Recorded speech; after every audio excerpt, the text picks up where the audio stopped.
Hey there, YouTube. I'm Forrest, Skeptic. If you like the content I'm putting out here, please like and subscribe and share it with your friends. It really helps out the channel. Do you feel that?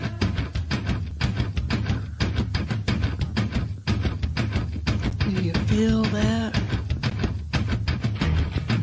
Oh, shit.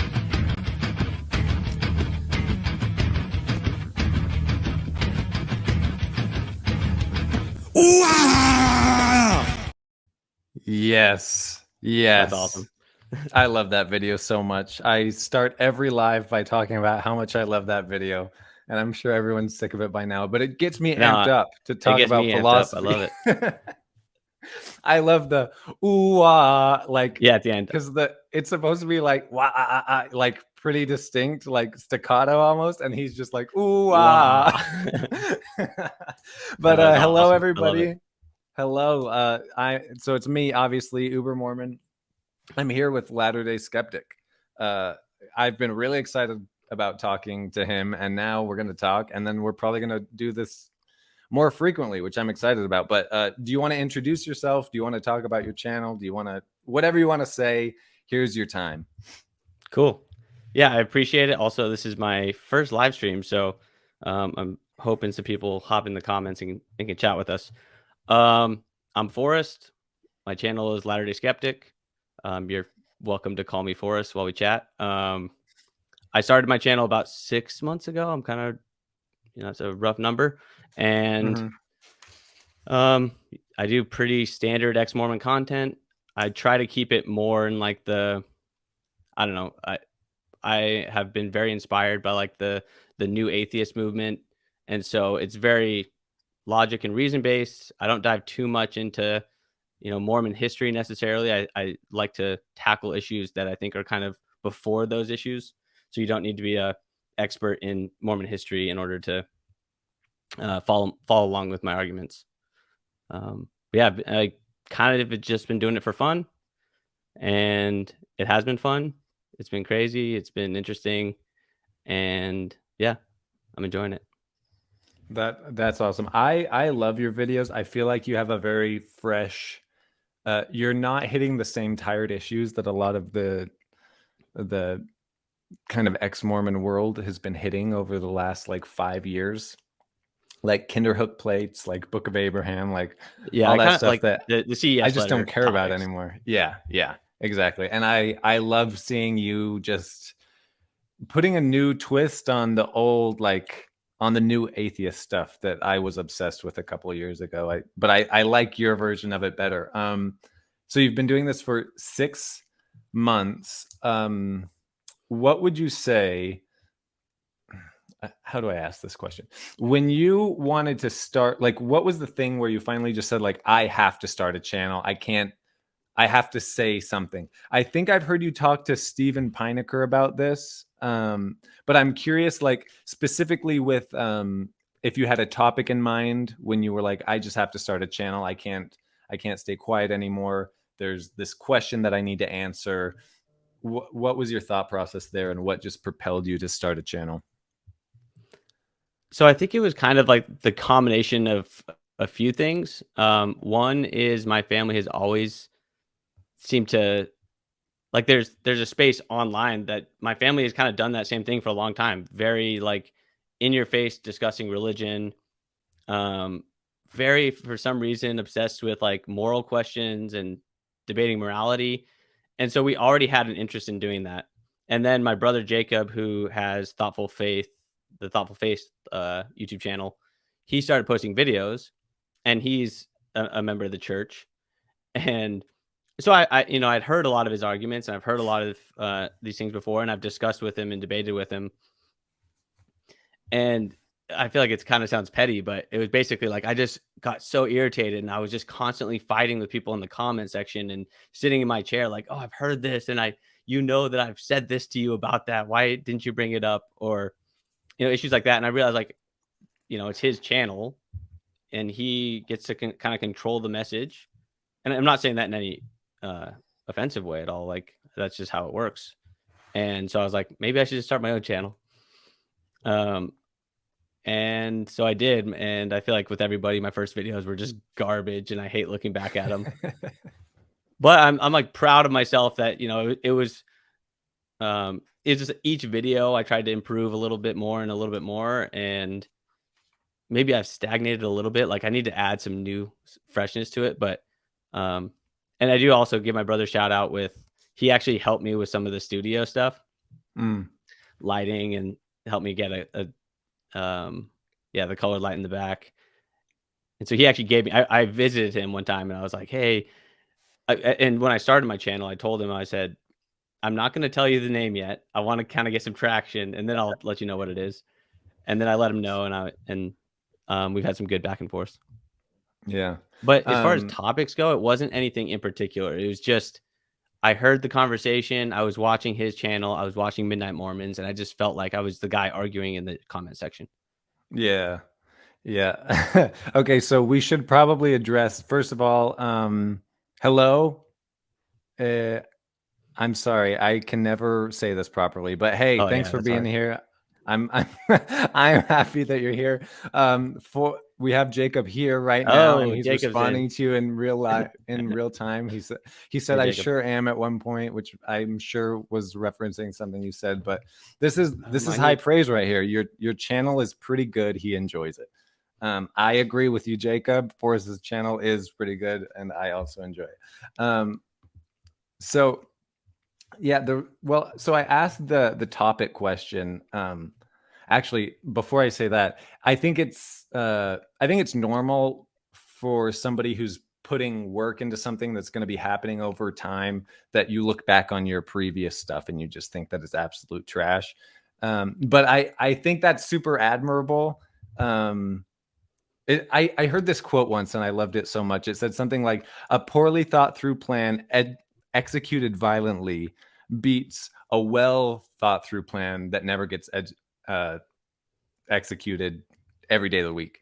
And I just love that. Just like go out there, let the rubber hit the road, put your shoulder to the wheel, try, fail, get better. That's the way to do it. I'm sure there are a whole bunch of people out there who could create better content than me, be more articulate than me, but they just don't. Hey, yes, thank you. They just don't try. They're not willing to fail. And so in that sense, like props to everybody out there who's making terrible content but trying really hard, and it's actually not as terrible as you think it is. It's actually good stuff. So yeah, so okay. And I You do want to say I think it was Mr. Beast. I was watching like an interview. Maybe I think it was him on Lex Friedman. And he was like, I just started making videos, and each video my goal was to like improve one thing. And I yeah. remember early on in my channel, I definitely had that mentality of like, hey, what's this new, I'll chop in videos this way, or I'll try a new transition this Mm, way.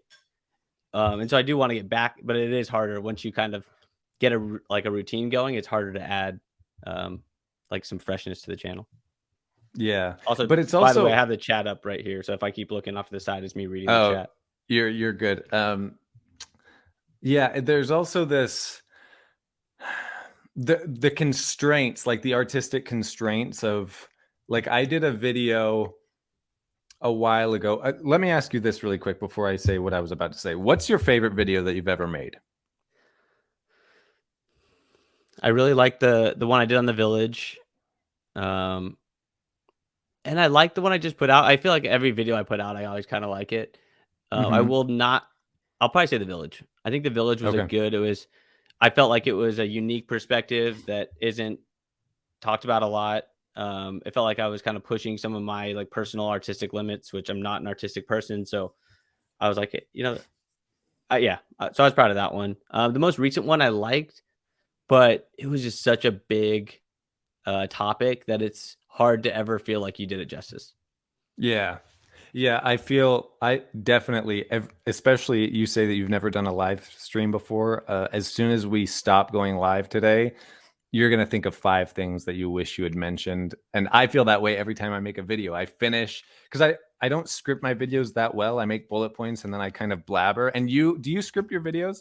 So yeah, I script them, and every Okay. single time I'm like, it's always this give and take of like how much time do you want to put into scripting, Yeah. and you could always put more time into scripting. So Yeah. like I write stuff down, same thing. I write it down, I film it, and then I'm putting it together, and I'm like, oh man, I wish or I'll find a clip that I want to put in. I always run into the dilemma of, do you find your clips first, or do you Mm, script first? And so like I'll yeah. find a clip and I'll be like, oh, I wish I would have like written into the script a comment about that clip. Mm. Yeah. I feel like I have to find the clips first and think of how I want to use them. Otherwise, I use a 4-second clip and I talk for 4 minutes, and then it's like, what? The clip No, says it all. I think Why am I clips. talking? Yeah, I think clips first is the better strategy for sure. Yeah, clips first. And yeah, Jacob agrees with us. So a much more professional channel agrees with us. So we're definitely right. Yeah. So the Nah, his reason I was channel's not asking that you great. that, so the reason I was asking you that, I made a video a while back. Have you watched Black Mirror? I haven't, and a ton of people talk. Yeah, I need to for sure. Yeah. So I made a Black Mirror video. Like I found one particular Black Mirror episode so like spot on for just like dehumanization and like what goes on in this online space typically, because what I see is you kind of have a bunch of people kind of in the middle who are willing to talk to one another, and I kind of see like I see you in that area. I see like Marty from Where Will You Go in that area. I see Jacob in that area. I'd like to say that I'm in their my spiritual life. Like there's this group of You people in the definitely are. middle Yeah. that are like, we'll talk to anybody. And then there's these extremes on both sides that are like, I will never talk to anyone. And I feel like they're such a high percentage of the online content creation that there's a very little ecosystem for us. And this video, this episode of Black Mirror, I don't remember which one it was off the top of my head. It's called Men Against Fire, but I don't remember what season or episode. But I gave myself the challenge. I said, I'm gonna record myself figuring out how to make a video about this, and then that will be the video. Oh, that's Like, cool. I'm not actually going to start with anything in mind. I watched the episode on camera. I only used like 5 seconds of it, because like who needs to see me looking at a Yeah. computer? But like I watched the whole thing in the middle of my session. I just, everything was off the top of my head. Trying, like, there would be times where in the editing process I was like, or while the camera was rolling, I was literally like researching Jonathan Haidt so I could bring his like his research into this whole thing. And it was a really fun challenge, because instead of making something that was 1, 2, 3, this is the script, it's ready to go, it was, let me make this in front of you right now and then see if it goes anywhere. And it was really fun. I would recommend, if you can find a way to, like, any way you can challenge your process, it just makes it way more fun to create content like this. So No, that's awesome. I guess that one, it's called Mormons, Ex-Mormons, and Black Mirror, and it is probably my favorite video that I've ever made. Okay, cool. I think you are holding a mirror, right? And like looking at yourself. Yeah, In the yeah, and thumbnail? that's Okay, I need to yes, watch a it. whole bunch of like, how would I explain this? It felt like, I mean, I'm probably like a very creative person. I played in a lot of bands in high school. Before I dropped out of college the first time, I was studying film. Like, I wanted to go down like the path to becoming a director. Like, I'm a very, not overly artistic, but like I tend more towards the artistic side. And so like I felt so inspired is the best word to say it, of where like I would think of something that could become a symbol for something else, and I just like layered all of them into this video. It was a really fun video. And yeah, I am holding a mirror in that one, and it's because I'm talking to myself. Yeah, The cool. part of that video when I'm actually holding, because I probably monologue talking into a mirror with the camera recording the mirror. I monologue for like 6 minutes, and it's because I'm trying not to be a hypocrite, because everything that I'm saying I know I'm guilty of, but I also think we need to talk about on a broader level. So I was like, how can I reference this without being a hypocrite? Well, if I tell the audience that I'm talking to myself by holding a mirror in front of my face, you know what I mean? No, that's awesome. So Yeah, it was really fun. yeah, I feel like with the village video, that's kind of it's like you add a very unique twist and a creative piece to it that isn't being talked about. And yeah, I don't know. I found those like videos more satisfying. Yeah. Okay, so I want to kind of get in. I've heard bits and pieces of you're one of those rare birds who like left the church when you were quite a bit younger, right? How old were you when you left? I would say mentally left the church around 19 years old. Okay. Okay. And so from like when you were a teenager up until building up till the age of 19, what would you say your level of belief was? I would say my level it's kind of it'll be a weird answer. I just felt like I never really pondered and considered it. Okay. I was very I would defend the faith, and I have some funny stories that I've told about like one of my best friends right now and growing up. We met in high school, and one of our first interactions, he was a Catholic and like homeschooled Catholic. Then came to my school junior year, and I was like, "Hey, what's up?" And then we ended up hitting it off. And one of our first times actually hanging out, we like debated in the car for 2 hours Mormonism versus Catholicism. Oh, So it was nice. very much like I want to like like let people know that it was very much a part of my identity. I don't know how much I like really considered do I actually deep down believe these things? Um, but it was who I was, and I was all about it, and got in fights about it. I went to EFY. I think it was 5 times. I think it was one more Okay. than you're supposed to technically be able to Yeah, yeah, go. that would be I think that would be 5 times because it's every year from 14 to 16, right? Is it Wait, no. 14 to 18? It's 14 to 18. Yeah, yeah, Okay, yeah. okay. I Anyways, I remembered went to that EFY. 16 I was an love important EFY. age, but Yeah. Anyway, so my belief, honestly, I'd probably say it was low. But this is like me retroactively looking back. Like I never actually thought about my beliefs other than right. like this is my team and I know how to argue it. Not that I Yeah. really knew how to argue it that great. Um, but yeah, I probably had a low belief if I went back and could ask myself, like deep down, really think about this. I'd be like, wait a minute, you're right. Cause that's how it felt when I got, 18, 19. It was like, wait a minute. I remember sitting in preschool having lessons and it would be like, I almost felt like I would look around and be like, wait a minute, you guys are saying you actually believe this stuff. I don't think I Mm, do. Uh-oh. mm. Like it felt like I had this problem. I was like, this is gonna be an issue. And I'm sure some of that had to do with the mission coming down. Like it was like because and I say 19, I graduated high school at 19. I was in school late. And um yeah, I think that like the mission made me really consider like, okay, I'm about to dedicate 2 years of my life to this. Is this what I believe? And my answers were like, no, I definitely don't believe this stuff. And then, What was that yeah. like? I remember my brother did a very similar thing right before the mission. He was like, I don't think that I can go on a mission right now. He had just graduated high school. He said, I'm not going to go. It caused a bunch of tension. I remember there would be days when I would walk up to the kitchen, see that my mom and he were like having an argument about the mission, and I would just turn around like, I don't need to go to the kitchen anymore. I do not want to go in there. And so he took a year off, did college, and then the mission after. But I just remember stress in the house for the whole period of time that he was on the fence. What was it like? Um, what was it like potentially not going on a mission?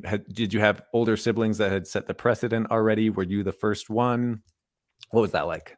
So I did also, so I went to college. So I feel like when I was at home, I was going to church. It was like right around the time I left home, went to BYU Hawaii for a year, Mm-hmm. which was pretty standard. So it wasn't like I was ditching out on a mission. It was like, oh yeah, go to BYU Hawaii for your for a term or for your freshman year, Yeah. and then you can go on a mission. And while I was at BYU Hawaii, I was like, okay, yeah, I definitely like don't believe this stuff, and I can't really. So I think that took away a little bit of the tension at home. I had a Hmm. great relationship with my parents, and yeah, it wasn't while I was at home, it wasn't an issue.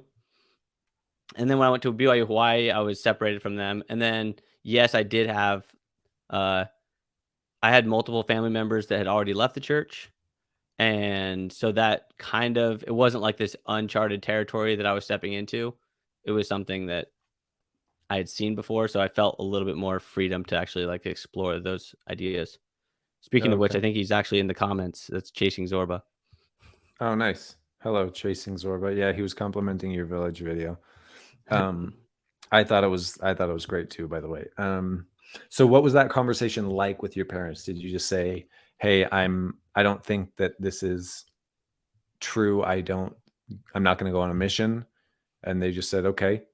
Or what happened? Yeah. Um so I ended up I actually joined the military. So that Okay. helped with Okay. some of the like I don't know, there's like an excuse like, "Oh, okay, well that's your mission then." So I think that Yeah, was yeah, like yeah. a little bit of it. But I do remember there wasn't tension when I was still at home, but then when I would go home, it was very much like, "Hey, you're at our house, you're coming to church."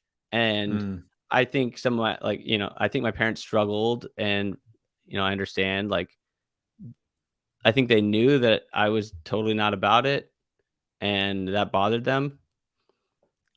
And we had a couple fights, but yeah, I mean, I think they were pretty reasonable. They like yeah. gave me my boundaries, but at the same time they had their standards.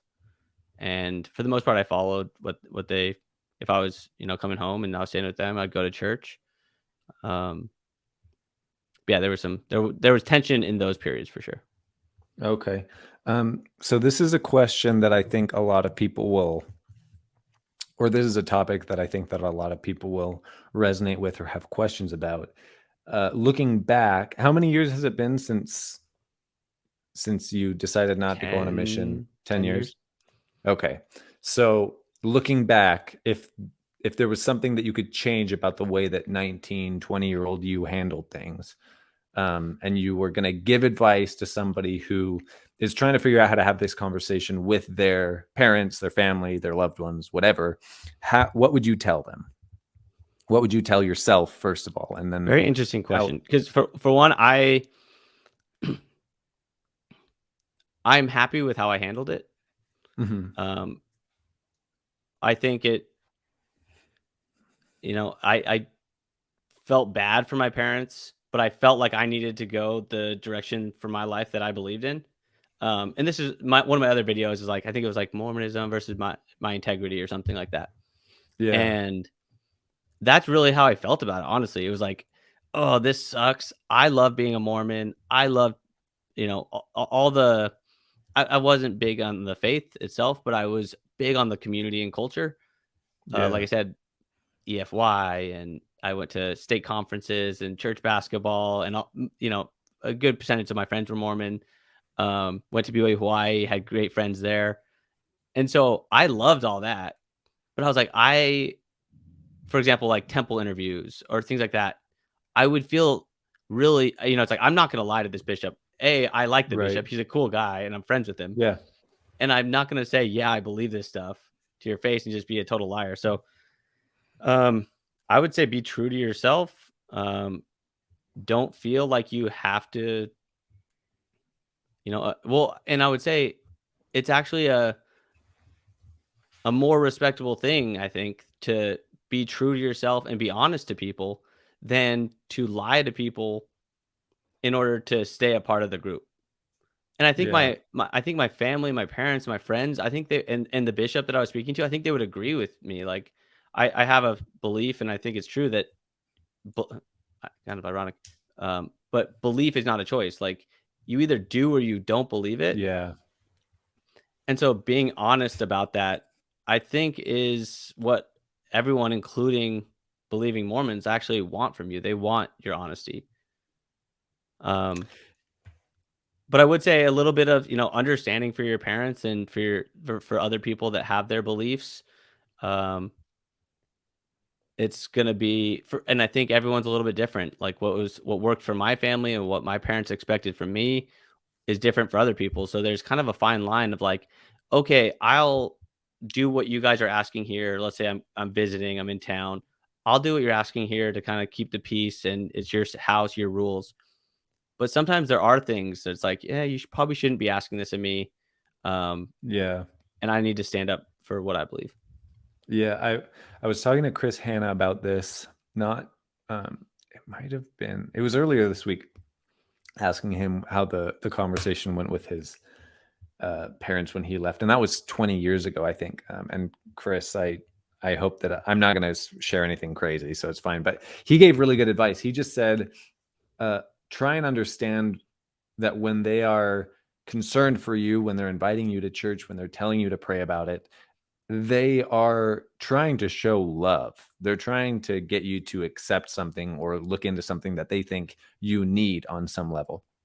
And his advice was, uh, have the same respect for their views and their approach, I guess, as you would have for somebody coming from a different country saying, these are my rituals that I bring from my country. I would like you to try this with me.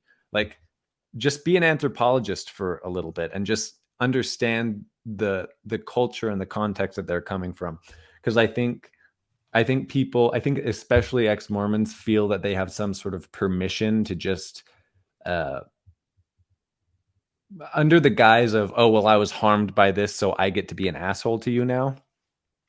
And I see that as, whether it's true or not, or you're justified or whatever, or you feel justified, it seems to be doing practical harm to the conversation more broadly.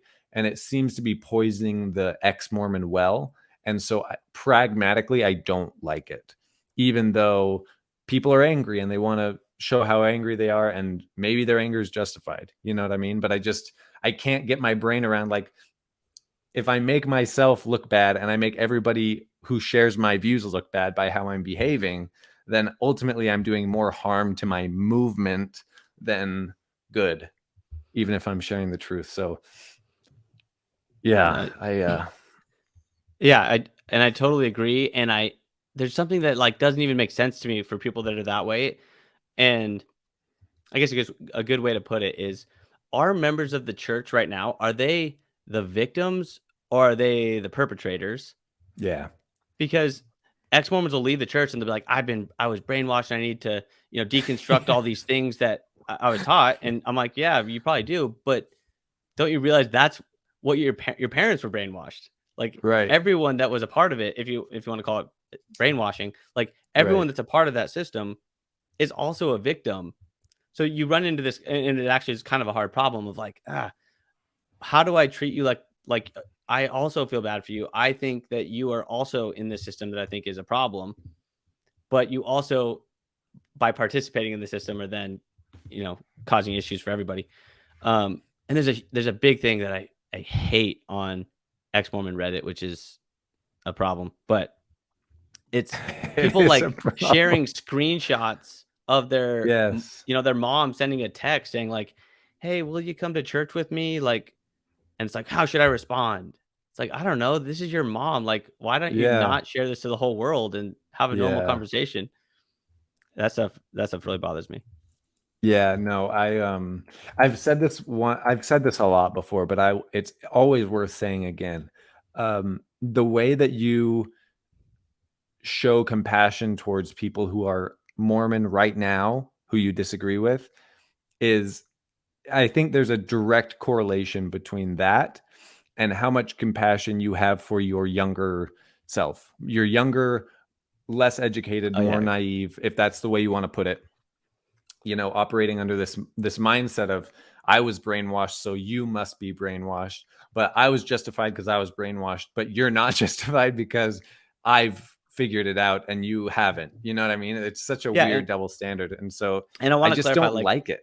using the brainwashing language. I'm not saying that it is or isn't brainwashing. I'm just saying that's a Right, lot right. of the mentality that these angry ex Mormons Yes. have. And it's like, if you accept that it's brainwashing, then you were brainwashed before. Like Yeah. perfect, great example. Like, you were once a believer. Yes. Like, treat your family or anyone that's a member as if it was you before you knew what you know now. Yes.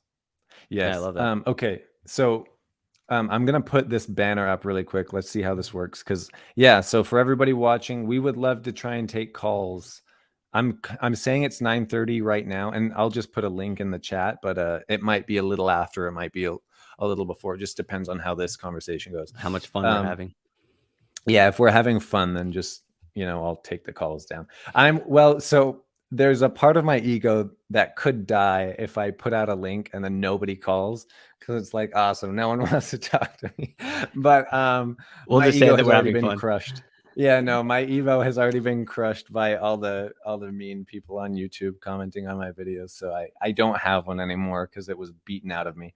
Well, and But that's what I the was kind gonna of that's one of the fun things about being our size channels, is that we're kind of still in the fun phase of, who cares if this goes anywhere, and who cares if it doesn't, right, if it tanks. We can kind of speak our minds, because yeah. we don't have like this image that we have to protect.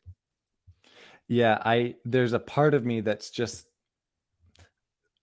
I would have loved, one of the reasons that I started my channel was, I would have loved if YouTube and the internet, or like maybe radio was around then, but maybe not. If I could have a window into my, 26, 27, 28-year-old dad's head, if there was a way that I could go on YouTube, look up his old channel and just watch what he was talking about at that age, especially now being that age, I would love that so much. Yeah, it'd be Like, awesome. how interesting would that be? And I'm sure you can resonate with this. I don't know if you have kids or not, or something like that, but imagine your kid growing up and like, this is what my dad thought when he was 30, and just like, especially after you're gone or whatever, like, just to have that for posterity's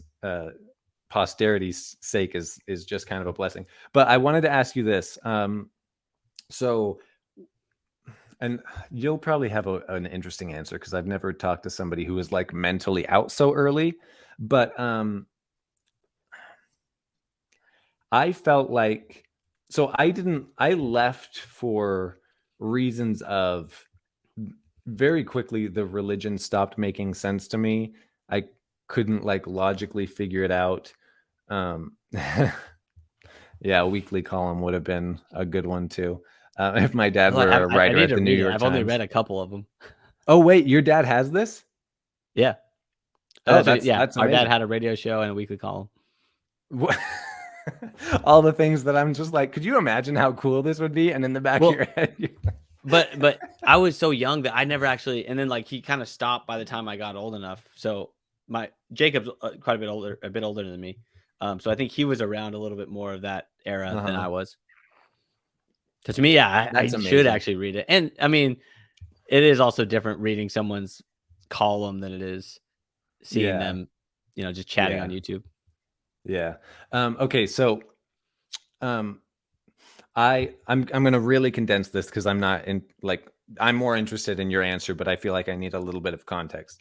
I left for what I would consider to be logical reasons when I was 22, 23.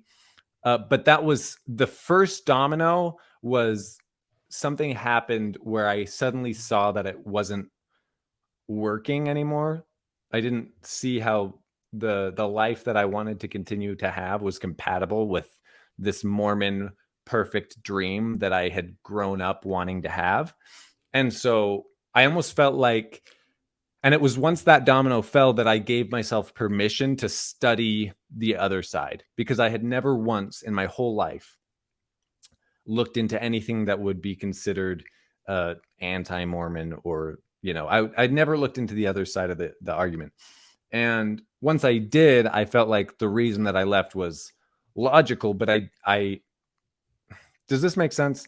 Yeah. Did you have like a catalyst that was Yeah, I had not the an logic itself? It was emotional, like, yeah, I would call it an emotional catalyst that led me down this logical path of leaving. And so I'm so curious, and I always wonder. So for me, the thing that gave me permission to look at that stuff was this catalyst. But and I always ask people this question: what primed you to look at the other side and give yourself permission to equally weigh both things? Because my parents would say things, I would start to bring up doubts, or I would start to bring up questions to them, and they would always tell me, well, you shouldn't be looking at this. You need to be fair, and if you're going to study this stuff, you have to study the Mormon argument as well.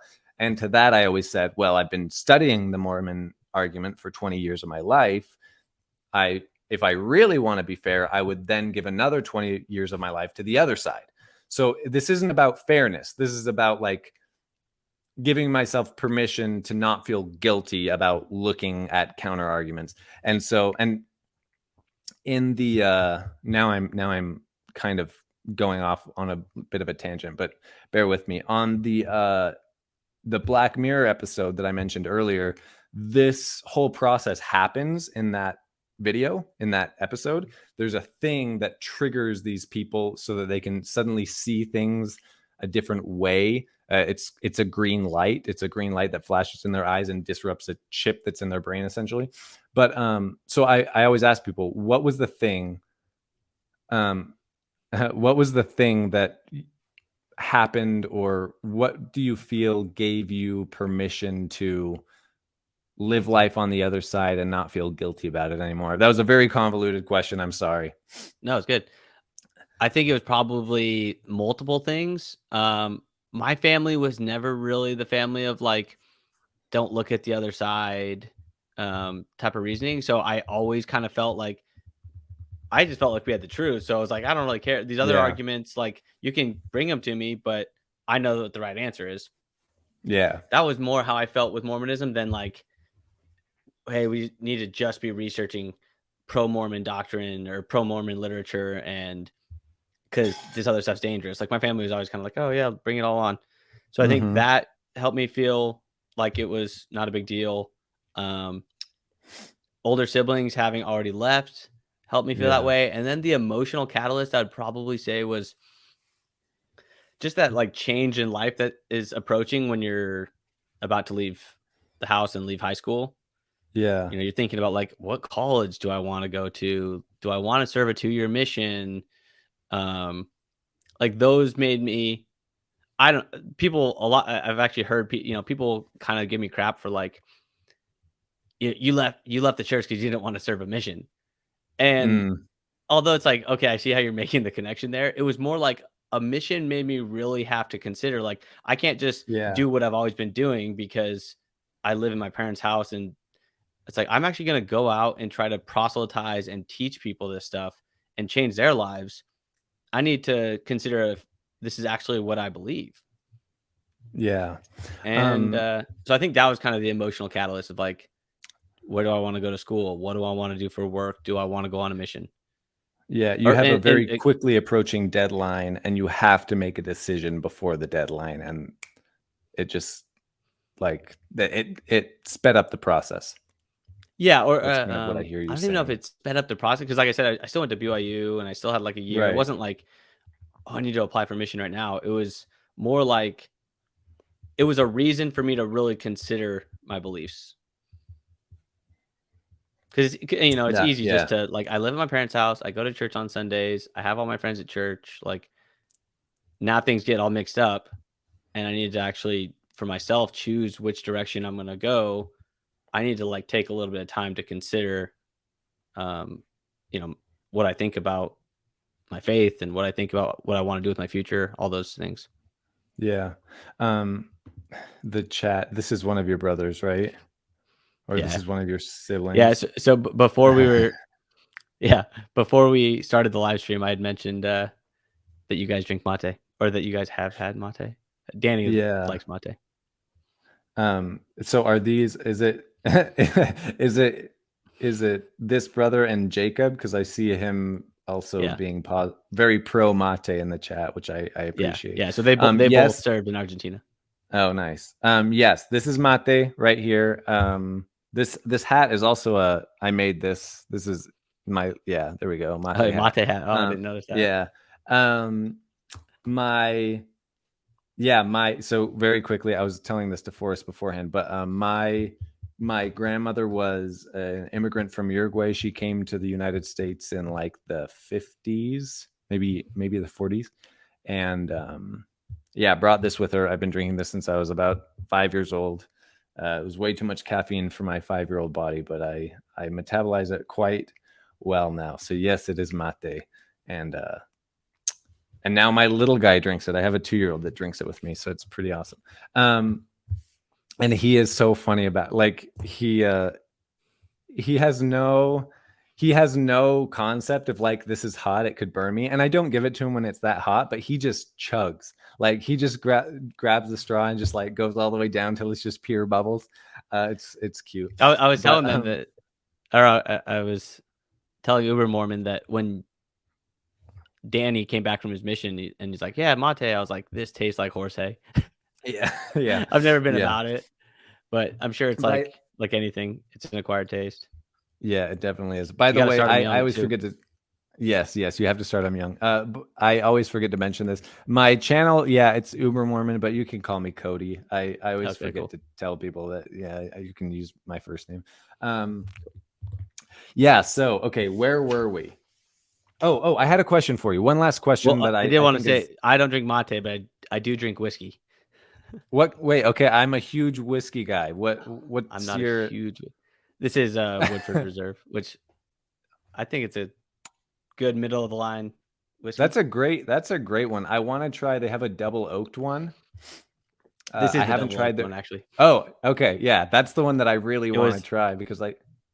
Yeah, my wife got it for me for a gift. Nice. Valentine's. I think that. Are you from... No, you're in what? California, Arizona? Yeah, California. Okay.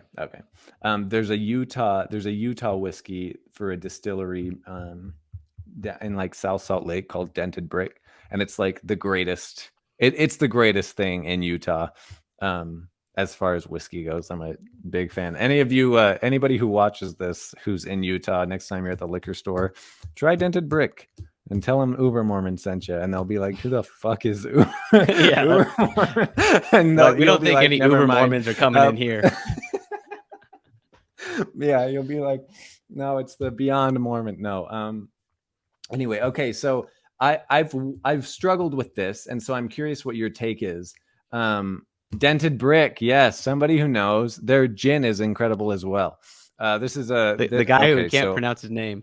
Yes. Or girl. Will you please, whatever your name is, would you like to type a nickname in the chat, or how to say it phonetically, or just a phonetic pronunciation for me, please? Thank you. Yeah, their gin is awesome. But so do you feel that having an emotional catalyst be the thing that begins your, I'm going to, in air quotes, say downfall? Do you feel that somehow disqualifies or invalidates the whole chain that follows, because somebody could consider that to be motivated reasoning? What's your thought about that? I think not at all. And I actually think that all of your actions are motivated by emotions primarily. Like first, I think I'd have to think about it a little bit more, but I do think that first and foremost, everything you do is because of emotion. So I don't think it's actually, it would be like a logical fallacy to assume because you had an emotional reason to, start to consider things that therefore your reasoning is flawed. Right. I've heard few people say, especially to the people who are very in the lane of the Mormon church is only harming people, like I guess this would be what I see as the beef between like Kwaku and John Dehlin, like that whole, like, you're profiting on sending people to hell essentially, and it's all motivated reasoning. And like, I see that as kind of an unfair criticism, because I kind of agree with you. Everything that we do starts as an emotion that we can't define, I and then I've actually works been its thinking about way this a lot. out. I think it starts as a want, and I've been trying to think about what a want is exactly, but I Hmm. think that's actually a pretty it's like if you start to consider, um yeah, start thinking about things in terms of wants, and I'm pretty Yeah. sure a want is an emotion. It's like everything you do is because you want to do it, and I think Uh-huh. that is emotion. I'm pulling up an article right now. Do you know the channel Transcendent Philosophy? I don't actually. He's been on some of the John Varvaeke streams with Chris. Um, Oh, he has? Then yeah, he just posted a video oh, I know that which one he is. was, yeah, his name is Seth. He's Okay, yeah, Seth. brilliant. I love Seth. I'm talking to him next week. I'll summarize. But so he just put out a video that I would recommend to anybody watching this. It's the way to bridge the is ought gap. And it's very Jordan Peterson in the argument, because what he essentially says is it depends on how you define ought, and it depends on how you define derive. You can't derive an ought from an is. Well, he says, well, it depends on what you mean by derive, and it depends on what you mean by ought. If an ought is a thing that is a moral, first of all, it's like a moral yes or no, like it's a right or wrong in the way that we think about God commanding things that are good or bad. There's the ought that is morally correct, or there's the ought that grows out of the facts. I'm not explaining this very well. I'll give you two examples. We can teach a computer what the rules of chess are. Okay, artificial intelligence. We tell it all the rules of chess, and all by itself, it figures out the strategy. The strategy is never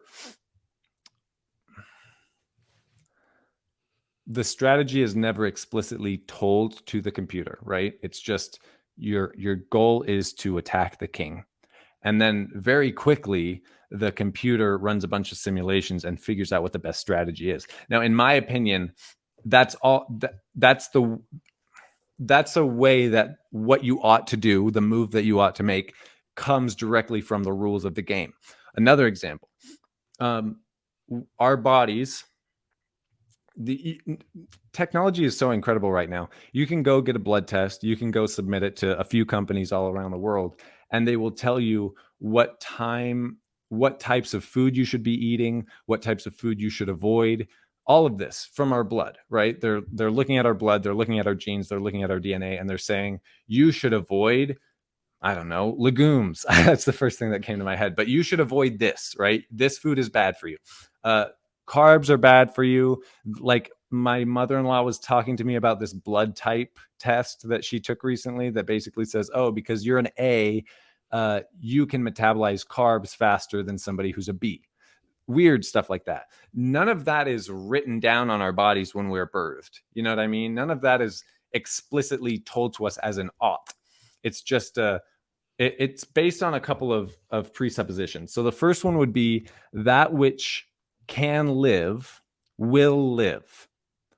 Number two is that which is living will optimize for optimized living. And with those, like, and then I guess there's a fundamental ought underneath all of that, which is you ought to live. Okay, so with those three principles, we pretty quickly, like the two examples that I've given here. Now, am I making sense at the moment? Yeah, I think it makes sense. Okay, perfect. Because sometimes after talking for a while, I don't feel like I'm making sense anymore. But so what do you think, like, in that sense, if we're just saying that which lives is going to optimize for better living, and that could actually be driven by evolution. So, for example, human beings chose to use cooperation as a strategy, right? So, and the logic behind this is very, very easy to figure out. If humans attacked each other, if it was a dog eat dog world, if it were, I'm just going to take advantage and kill and steal and do whatever I have to do, the very first tribe of humans would have died before they hunted. You know what I mean? They wouldn't have ever taken down a meal. And so obviously the people with those traits are going to pass those traits along more successfully. And we have cooperation as the standard of living in all currently living hunter-gatherer groups and all the ancient hunter-gatherer groups. Cooperation was the name of the game. So if you think of an ought as a thing that you can, I wish I could remember his exact words right now, because maybe, will you do me a favor? Tell me what you think about everything that I've said right now, and I'm going to pull up this portion of his blog post. Cool. Does that sound okay? I think a lot of the moral questions and the is-ought gap, it's theoretically very challenging, but in practice, I think as long as you have a goal, then discussing oughts isn't a problem. And right, I think that most humans have these goals that we all agree on, which is, I want to be happy, I want to feel joy, I want to, you could almost just use those things. I want to not suffer, I want to have joy. Just using those, you can almost derive a whole moral system using oughts and is, or using the is of, I guess, just using the fact that people want to not suffer and want to find joy. You now have a goal, and that's the necessary piece that gives you the ability to speak in moral terms. Yeah. Okay. So I've brought it up. This is interesting. So here's the narrow ought definition. And Seth, if you ever watch this, you get all the credit for this. This is brilliant. Thank you. If one limits the definition of oughts to justifiably authoritative psychological dictates to others, then one sets up an infinite regress that makes the existence of fundamental ought seem absurd. For example, I ought to X, we can ask says who. The says who question is looking for the justification behind the ought. So then he has this little cartoon. The police officer says you ought to obey the law. This guy says who. The police, who gave them authority, the government who gave them authority, the people who gave them authority, no one. So oughts don't exist. Now, this is the loose definition of ought, and this is the one that I'm talking about when I'm talking about a robot learning how to play chess, or no, and actually that I need to think about that more, because I actually thought that was brilliant. Of you program in the goal and the rules, and they're able to derive the oughts seemingly from is, I guess. Yeah. I mean, this is okay. Wait, there's a bunch of stuff going on in the chat that we should probably talk about. Somebody says legumes. Yeah, I agree. All right. Just got here. What's the subject? The subject is me and Forrest are talking. I don't know if there's really a subject. I thought that was funny, defining terms and shit. That's my Chris Hanna debate. Unless you're me and choose not to opt. All right. This is a good he changed joke. His name. Yes, that's true. Oh, wait. No, is that the same guy? He said, no, that's a different guy. He said to call him Jeff. But they have the same picture. They do have the same picture. I wonder if they're related. Jacob says, is any goal better than another? I would love to have that chat sometime, because if the goal is survive, well, if you can find a goal that's better than not suffering, then I'd be impressed. Yeah. Most people want to live. Yeah. Ought emerges from our desire not to suffer. Agree. That's the big catch about Jacob humans. And we have and Jacob has an interesting point, and we've talked about this before. Of he has a very atheistic moral framework, just with a different conclusion. So we actually agree on a lot of our moral discussions. Yeah, Jacob, if you want to call in around 9:30, we'll chat for 10 minutes or something like that, or until somebody else calls. That could be fun. Get Hayden on here. Yeah, if you both want to come on here, that would be fun. So yeah, let's do it. I'm gonna go back to this article really quick because I want to read the loose definition. Okay. What if one expands the definition of oughts to include any dictates? This removed the need for finding a source of authority to justify said ought. This could even be recursive and apply as psychological dictate to oneself, as an internal thought. I think anyone could agree that these types of oughts exist. Every time a person offers a moral opinion, they have created an ought for society. Every time a person sets a goal, they have created an ought for themselves. The ontology of the existence of these psychological oughts is an idea within the minds of conscious agents, an imperative founded upon a psychic value system. What can we say about the relationships between these oughts and the ought is gap? These oughts came from values. Values come from a combination of intuitions. For some reason, I can't read that right now. And beliefs. Intuitions and beliefs, intuitions and beliefs come from nature and nurture. So what I like about this, because we could party. Yes, Chris, it's a party over here. We could. I love the way that he frames this. Because earlier in this conversation, you and I were talking about how you can't really choose your beliefs. I think the best, and I don't think that a person can choose their values either. This was the main debate between Nietzsche and Jung. Oh yeah, that's was interesting. that Nietzsche said God is dead. We are all gonna have to come up with our new value system. We're all gonna have to come up with our own rules and goals, and that's in that sense we're going to all become our own gods and create the path, the bridge for the Ubermensch, or the Ubermormon, as you know. But and what Jung said was you can't choose your values, you can't choose your beliefs. They choose you. You're stuck with them. And so I think it's interesting because the point that Seth is making in this article is essentially your values and your beliefs are a product of nature and nurture. And we don't know what's going on there. We don't know what proportion of nature is doing the heavy lifting or nurture, or if it's different for different people. We don't know any of that. And so to just say this all rests on something that we don't really know where it comes from, but we know that there's an interplay here, and that's where an ought is born, is, in my opinion, the most, I don't want to use the word grounded, but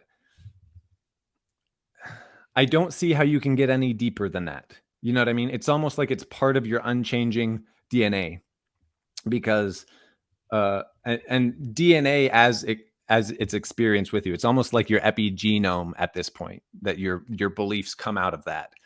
So anyway, that I loved that article. I loved everything that Seth said about that. I thought it was so thought-provoking, and I would tell everybody, go watch his video. I'll link it in the Please do. I want to go watch it. Yeah, it's really, really good. I'm gonna link it in the live chat right now. But I will say, I do I feel like I disagree a little bit on, you don't choose your beliefs, and I haven't thought too much about choosing values or not, but in terms of beliefs, you don't choose your beliefs, but beliefs can change with reason and evidence. And yes, the easy example of this is like, you were born Mormon, and then you learn new things, and then that belief, I do think I believed in Mormonism at the time, and I don't know how much I believed, but I believed in Mormonism at one point, and now I don't anymore. And that was through accepting reason and evidence. So although it's like, I wouldn't say it's like a part of your DNA or anything, but I do think it's something you don't choose, but it's something that emerges from beliefs, reason, your nature, how you were brought up, all the nature nurture stuff. Right. And so this would be my fundamental disagreement with maybe we should go into free will. That might be fun. Please so no. I have a hard time. I'm going to try and circle this back to what you were just talking about, but I have a hard time understanding how the free will debate could be in any way falsifiable. And so I'm left thinking that we probably don't have it, but we should think that we have it. To be honest, I haven't thought too much about it because I think we're kind of on the same train here of like, does it make a difference if like, will we ever know? It feels like we have free will. Our experience is that we have free will. So it seems as if it's not going to really be able to affect our world either way. Mm-hmm. I will say that my favorite argument for free will, and it's actually what got me on this. Uh, I've been thinking about like I was saying earlier. I've been thinking about wants a lot, like the idea of a want, and it was actually Cosmic Skeptic who my brother had mentioned in the chat. Yeah. He had a really cool argument for why we don't have free will, and it's basically I think it's something like um, everything you do is because this is the syllogism. Everything you do is because you either are forced to or you want to. Mm-hmm. Um, you aren't morally responsible for the things that you are forced to do. And everything you want to do, you didn't choose. You don't choose your wants. You don't choose to want. Yeah. And therefore every action that you have, you didn't choose. Yeah. Something like that. You'd have to watch the video to see the whole thing. But I was like, I can't see a flaw in this. No, I can't either. And the main flaw with the entire free will debate, this is this is my issue with the God debate, and this is my issue with the free will debate. Entirely unfalsifiable. I don't see the purpose of debating things that can never be verified or falsified. Maybe one day we'll have the technology to like let somebody go back in time, live through different nature, live through the same nature but different nurture. Because even like, I mean, we've done twin studies, but we only watched the way that impacted one of the twins. You know what I mean? There's no redo. So you can't go back 5 years, have different things happen to you, and then still watch how your actions unfold. So it's entirely unfalsifiable. The question, because of that thought, is what's the most pragmatic way to live your life? Like, is it helpful for you to believe in God? If the answer is yes, then you should believe in God. Is it helpful for you to believe that you have free will? If it's helpful for you, then I think that you should believe that. But so this you is can where the decide whole if you it's can't helpful. choose your beliefs. Like what you were just saying is almost it doesn't make sense in the way I see belief. Maybe you could Okay, say, so does it make sense to believe in God? What'd you say? Is it beneficial to believe in God? Then you should believe in God. You may be able to say, is it beneficial to believe in God? If so, you should act like you believe in God. yeah, sure. I don't have an issue with that, because I do think that you can look at yourself and you can live your life one way.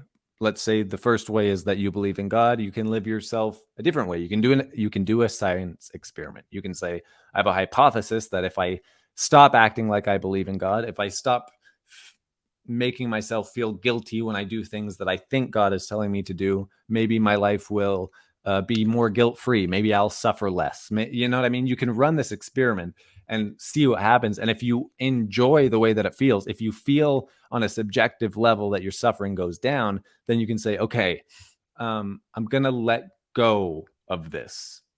You know what I mean? And maybe that doesn't make sense.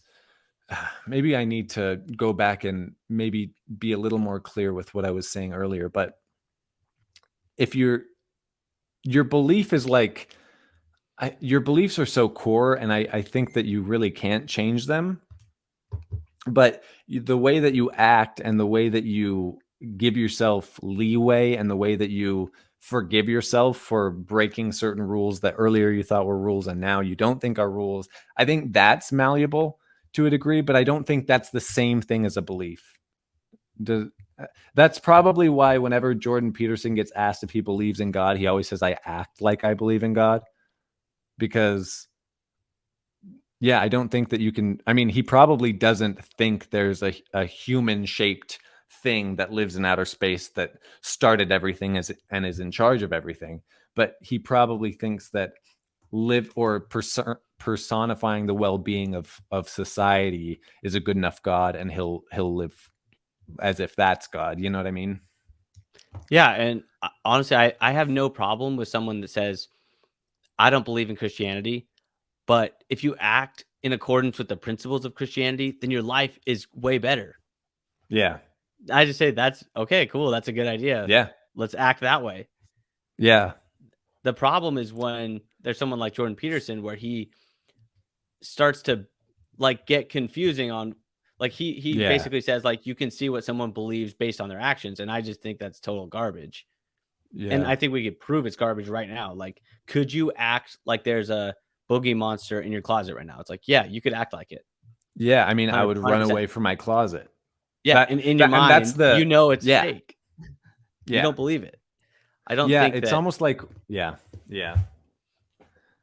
So I've never bought into Yeah. that argument, but I like the idea of like, and this is where it actually works really great in like a atheistic worldview is if you can make an argument for why acting like a Christian makes your life better, then that can transfer to all atheists. You can say, "Hey, all Yeah. atheists, you don't need to believe in this stuff, but if you act in these ways, then suffering will go down." There's nothing in atheism that says you can't believe that. Yeah. And And let that's kind of sorry, go yeah, ahead. Go and that ahead. only works for the actions themselves. It doesn't work for the justification of the actions, if that makes sense. Yeah. No, that kind of addresses I think this is one of the areas that Mormonism gets it right is there's this idea in kind of mainstream Christianity that essentially like all you have to do is accept Jesus into your heart. And that's so vague. You know, like sometimes I wonder, okay, could I just like in my head say like I accept you, man? I don't think that he was who he said he was. Like I don't think any of that. But if I just like kind of accept him in my head, does that count? And I like how Mormonism turns it into you have to act. You have to do certain things to prove that. I think that they get a little too legalistic in the whole like you have to be baptized in this way. These words have to be said. The sacrament prayer is like everything has to be verbatim. It all comes down to like I think they get too legalistic, but I think their head is in the right place where it's like you actually have to do something more than just do this vague thing in your head in order to be saved. I mean I actually disagree a little bit. I do think that and it goes back to what I was just saying, like it's totally possible to believe in Jesus and act like a total shithead. Like Yeah. and especially with the assumption beforehand of we are fallen people that are sinners. Like this idea that in order to prove that you're following Jesus, that you have to act like Jesus. It's like the whole point is that we are not Jesus and we're never going to live that standard. So, Yeah. I mean, I like the Mormon idea of like, hey, if you're a real believer, you should probably not be, it's like that question, like if Hitler was on his deathbed and he just said, I accept Jesus, like, is he going to heaven? Yeah. Like there's a problem there. Yeah. But I No, also there's think that definitely a like problem there. the other end of the spectrum is in order to truly believe in Jesus, your actions need to prove it. And your actions would therefore have to be the actions of Jesus, which all Christian religions accept is impossible. Right. Right. There's got to be some sort of meeting in the middle where you I feel like when I really started to like understand what Mormonism was asking of me, I was in some part of Mosiah and it was like eventually your desires will change to be God's desires. Like that was what I saw as the goal of doing the actions and letting your heart slowly change. And I think that's what they were asking of you. But I don't on a pragmatic or a practical level, I don't think that the things that they ask you to do really can change your heart that much. I think you're either a good-hearted person who deserves to be sent to heaven or you're not. And Yeah. I think It's your like, actions grow out of regardless of your that. actions, like, Yeah. yeah. If you're a good hearted person, then your actions are probably going to show it. Yeah. And who am I to judge? And then on the other Right. end, like if you're a garbage person, then your actions are more than likely going to expose that.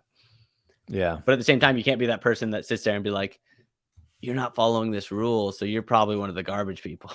Yeah. Because then, yeah, exactly. Then it all folds in on itself. Yeah. Okay. Where, I mean, at this point, all right. In this like Mormon ecosystem of like content creators, where exactly, like, what role do you see yourself playing? Yeah, I did have some questions about this too that I want your perspective Okay. on. But I think a few things. One, when I hopped in, most of the people are either garbage or they're not. I'd have to think about it more, but probably no. There's probably some gray. Anyways, I think when you said garbage person, you said a person who like drives the truck and takes out the garbage. yeah, And that is that true. is You- true. You're either a Yeah. garbage man or you're not. There are two There's types no- of people in this world. There are people who drive the trucks every morning and take the garbage, and then there are people who don't do that. Obviously, Yeah. Jacob. Okay, where were we? So originally coming into this, my idea was, and kind of on the whole, I was getting bothered by my brother's channel, but I was also getting bothered by Midnight Mormons. So Okay, they were yeah. bothering me a lot. So Saints Unscripted, they weren't bothering me so much as I just felt like I had some counters to some of the stuff they were producing. But I was like, there's a lot of ex-Mormon channels, but there aren't very many more conservative-ish ex-Mormon channels.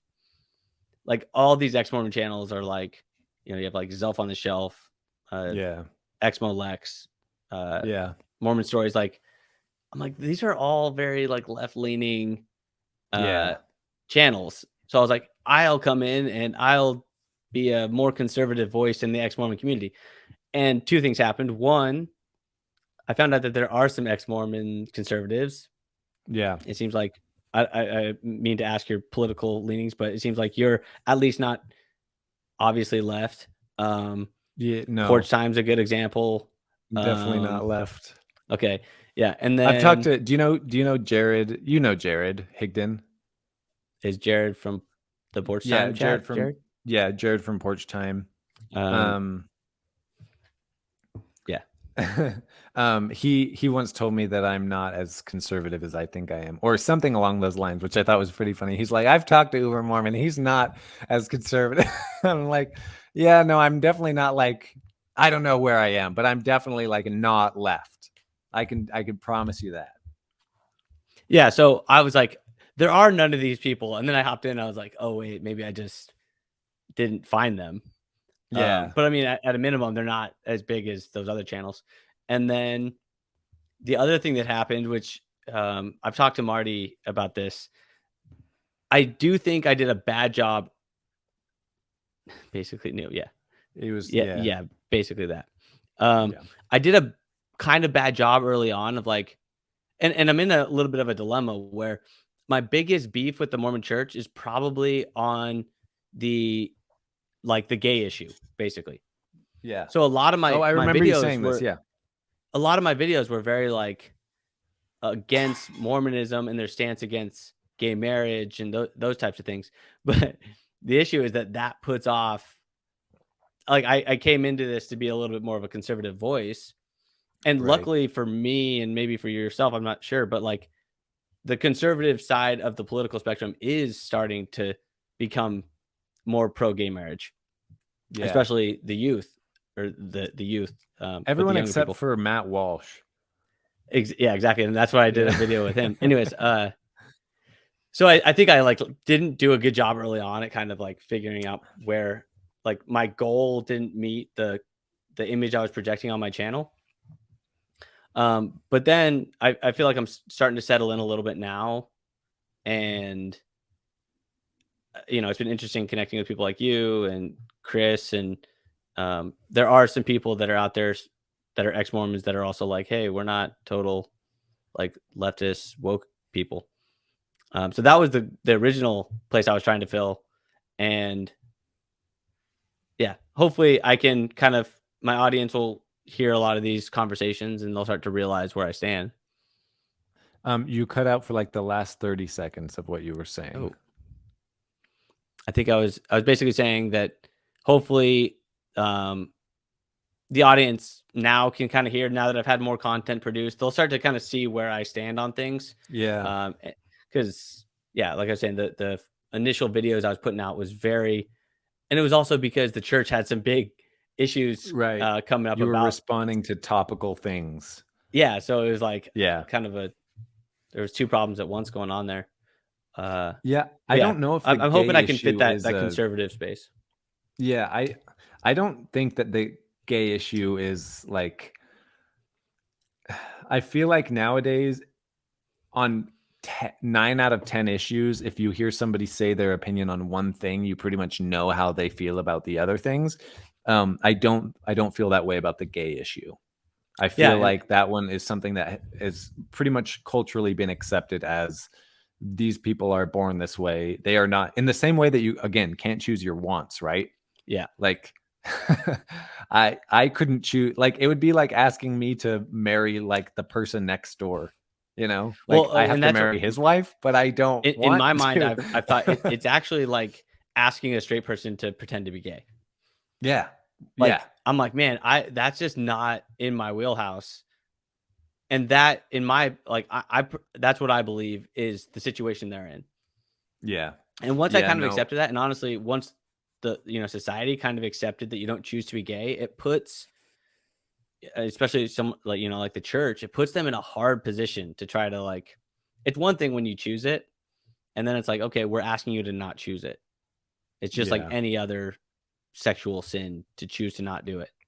But it's another once we accept that it's just like as attracted as I am to females, they are to males, and for women the same. Like it changes the whole moral situation. Yeah. Yeah.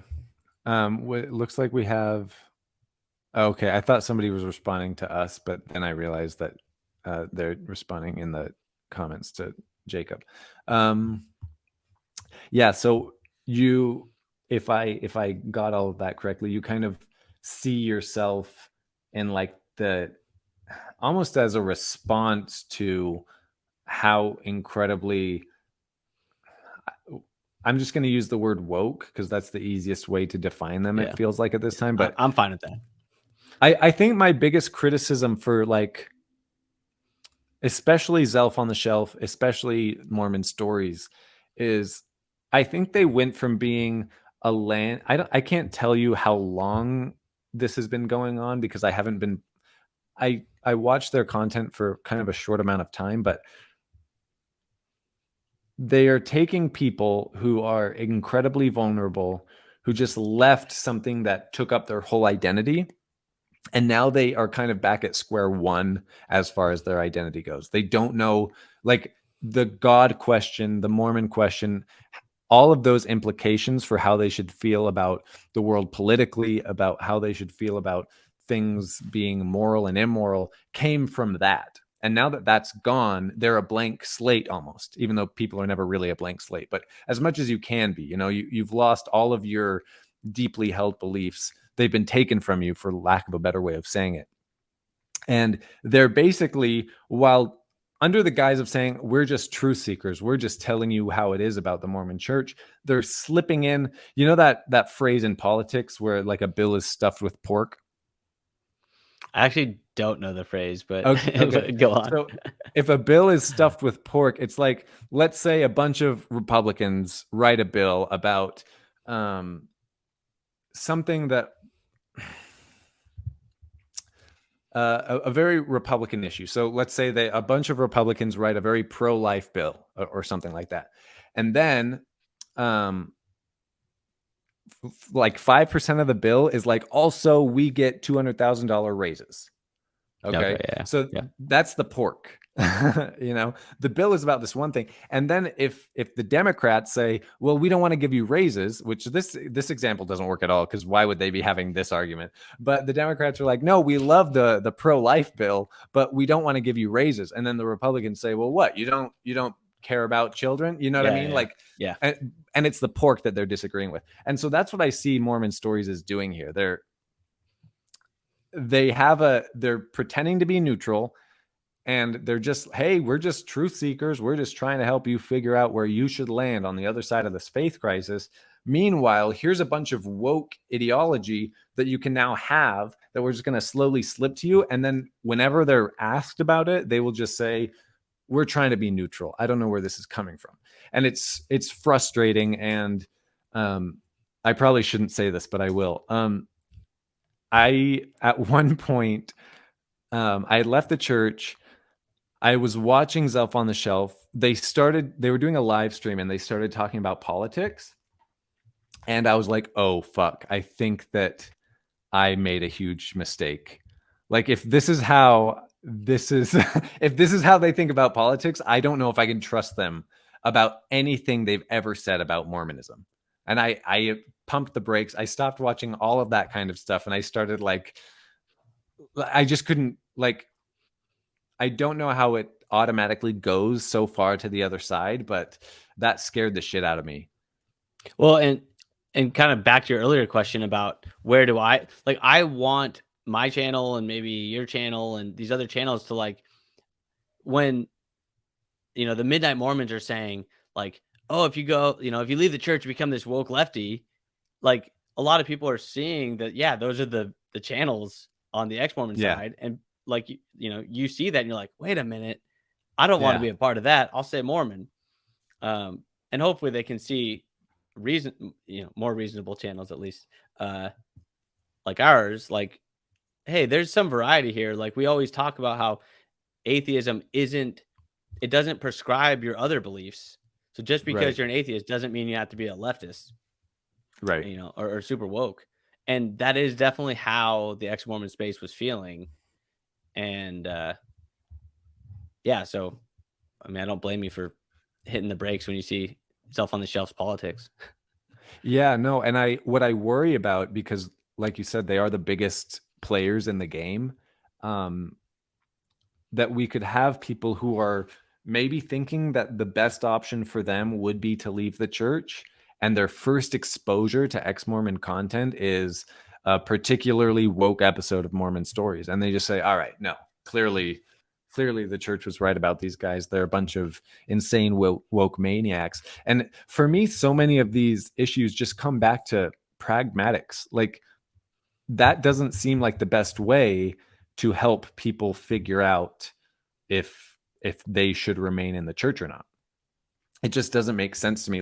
If the real goal, I mean, Mormon Stories is on I don't even know how many thousands of episodes at this point, but if their real goal was just help people find the truth, cover the CES topics, the CES letter topics, and then unplug, you're done. It lives on the internet forever. But in order to stay relevant, in order to keep making money, in order to stay at the top of content, you have to keep on you have to keep going live. You have to keep talking to people. And as their ideology grows, it just exposes more. I don't know. I worry about new people who are seeing that for the first time. I really do. I don't. Yeah. I mean, I feel like maybe I have a soft spot for Mormon Stories. It seems like everybody else doesn't like Mormon Stories, but I still will speak positively about them. I totally agree that John DeLynn has an angle. Hold on one second. We're losing you. You okay? You said if you think that you have a soft spot for Mormon Stories, and then we lost you. Back? Yeah. I feel like every time I talk to the more conservative side, they all despise John DeLynn, which I get it from a political perspective, but on a lot of his content, I still see as very just Mormon related, but he also does have a lot of political content. And I know the Porchtime guys will laugh at how he always we don't do politics here. And it's you obviously do politics. We and maybe I'm also just I guess maybe there are people that will see him and see him as neutral, but I go into watching, I watch John DeLynn, I'm yeah, okay, this is a guy that has a lot of very interesting people on his channel that talk about very interesting Mormon related content, and he also has this left leaning bias that I'm aware of. So maybe it's just I have kind of screened that out in my mind. Yeah. But also, I just can't imagine people are watching that and being like so naive and so malleable that they're like, this is what being ex Mormon means. It means like I've talked to I brought this point up a couple times. Like to me, it seems a little bit patronizing to like it seems like you may be assuming that people leaving the church are just like these children that don't have any critical thinking abilities, and that John Dehlin is just their puppet master that can, guide them in whatever direction he wants.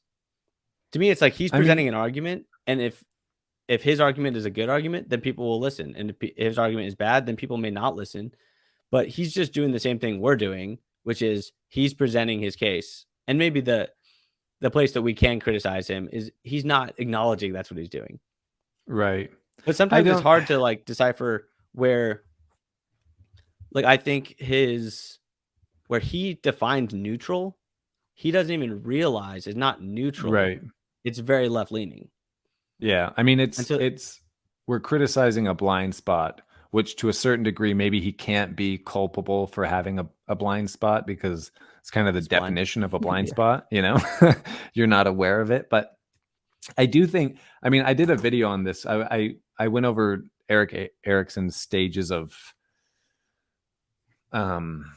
like identity versus I forgot what it is, but in Eric Erickson's stages of development, he goes over identity versus role confusion. And Mormonism, I think it really does take on your whole identity. And so I don't see myself as being, rude to these people by saying like I think that he could sneak things into your way of thinking that you don't recognize, but people really are such a blank slate. You really question everything. Like you don't know I was in the stage of not really knowing which way was up and not really knowing which way was down But I for guess a about good example two and a is half years. but you were still able to see Zelf on the shelf and be like, wait a minute, this is crazy. That was at the end of the 2 years, but Okay. yeah. And I actually did. It was weird. I left the church and I actually did swing pretty hard liberal for a while. Just because that's everything that I was consuming at that time. And I think Ironic, that's more of the issue than I think John Dehlin converting people. I think it's more a matter of like overcorrection. I think people leave Mormonism and they think, well, this, and this were all lies. So I'm going to assume all these other things I was taught were right, lies. When it's like, no, those are actually good. We want to hang on to those. right. And so then But because and I they're the think maybe biggest, that's even what John Dehlin is doing. yeah. What I mean, if there was somebody as big as him coming from either an aware right side of the political spectrum perspective, or just if he was just saying like I'm super leftist, I'm very woke, like this is my perspective on these things, then I think it would be fair. But yeah, I mean, maybe we're just beating down the same point, but I think the fact that he's calling himself neutral and he's Yeah. just like The these blame people, to give on John Dehlin is on that point right there. yeah. And yeah, I agree with you. We probably, I mean, to a degree, like I have a bigger soft spot in my heart for him than I do for like X-Molex or Zelf on the Shelf or any of those guys. Because, I first listened to a couple of the older episodes. There's that one with the British guy who talks about the second anointing that I feel like everybody listens to when they first left. And that was, I think I missed it. No, oh man, how could you? That was a really good one. I feel like politics weren't so much part of it. I don't remember what year that was, but yeah, I mean, you're just you just assume that everything is wrong. You just assume that the baby and the bathwater are wrong, and you just, well, this is the only content options that I have, or at least the big ones that YouTube is like optimizing for search or whatever, because we're small guys. Porchtime. Well, and that's what I was saying. That's why we're like small. I hopped in thinking that there was none, but I think it was more the algorithm was giving me all the big ones, obviously. Yeah. Also, I want to give a little shout out. So Mason in the chat is the guy I was talking Yeah. about earlier, the Catholic that I was debating with. Oh, nice. Okay, I want to read what he said. I think a lot of it has to do with the way you view our culture as partially shaped by religious doctrine. Partially is, I mean, I think it's almost entirely shaped, but we could go there. An easy one is gay marriage being illegal, continues to trans issues, abortion, etc. And then he also just barely said, I should clarify, he is no longer a Catholic. Okay. Wait, I think I missed. He said something. Okay. This was his first comment. I'm late to comment, but when I left the Catholic Church, I had a gradual but pretty massive swing from right to left. Yeah, I did that too, Mason. I would probably be considered super woke by a lot of people. Is that right now? Are you using present tense? Mason, you should call in later. Also, yeah, I think we're almost at about that time, shit. by the way. We're at 9:30.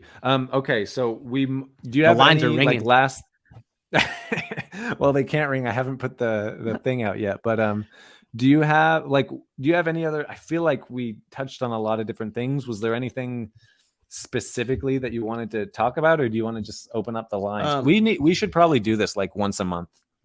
I would love to. Maybe that's I did too want to much, ask, but something like that. one thing I did, it was kind of on the same vein. I did want to ask, because I feel like I have maybe a blind spot of like, do you feel like I don't want to say what's not a resurgence because it's not resurging, but a surgence. Is that a word? A revival? Surging, no, but it's a vival. I don't know, a man. revival. Look, it seems like I can't tell if it's just because I'm getting more in this world and now the algorithm's feeding me stuff, or are there more voices on both sides? Honestly, I feel like me, you, we're obviously similar sized channels. Mormonism with the Murph is another guy I would love to talk with. Yeah, I just barely learned about him. Oh, did you? Yeah, it seems like there's more channels popping up, and I don't know if that's just me getting more involved in the community or if there is kind of this YouTube growth that's happening in this space. You know what we should do? I mean, the only way that we could really quantify that is you and I both started somewhere around 6 or 7 months ago. It would be interesting to talk to all of these other channels and figure out when exactly they started, and kind of just have that what caused you to start conversation, and put some data together just from talking to a bunch of people, because I feel like there is some sort of resurgence. I think John Streeter did it.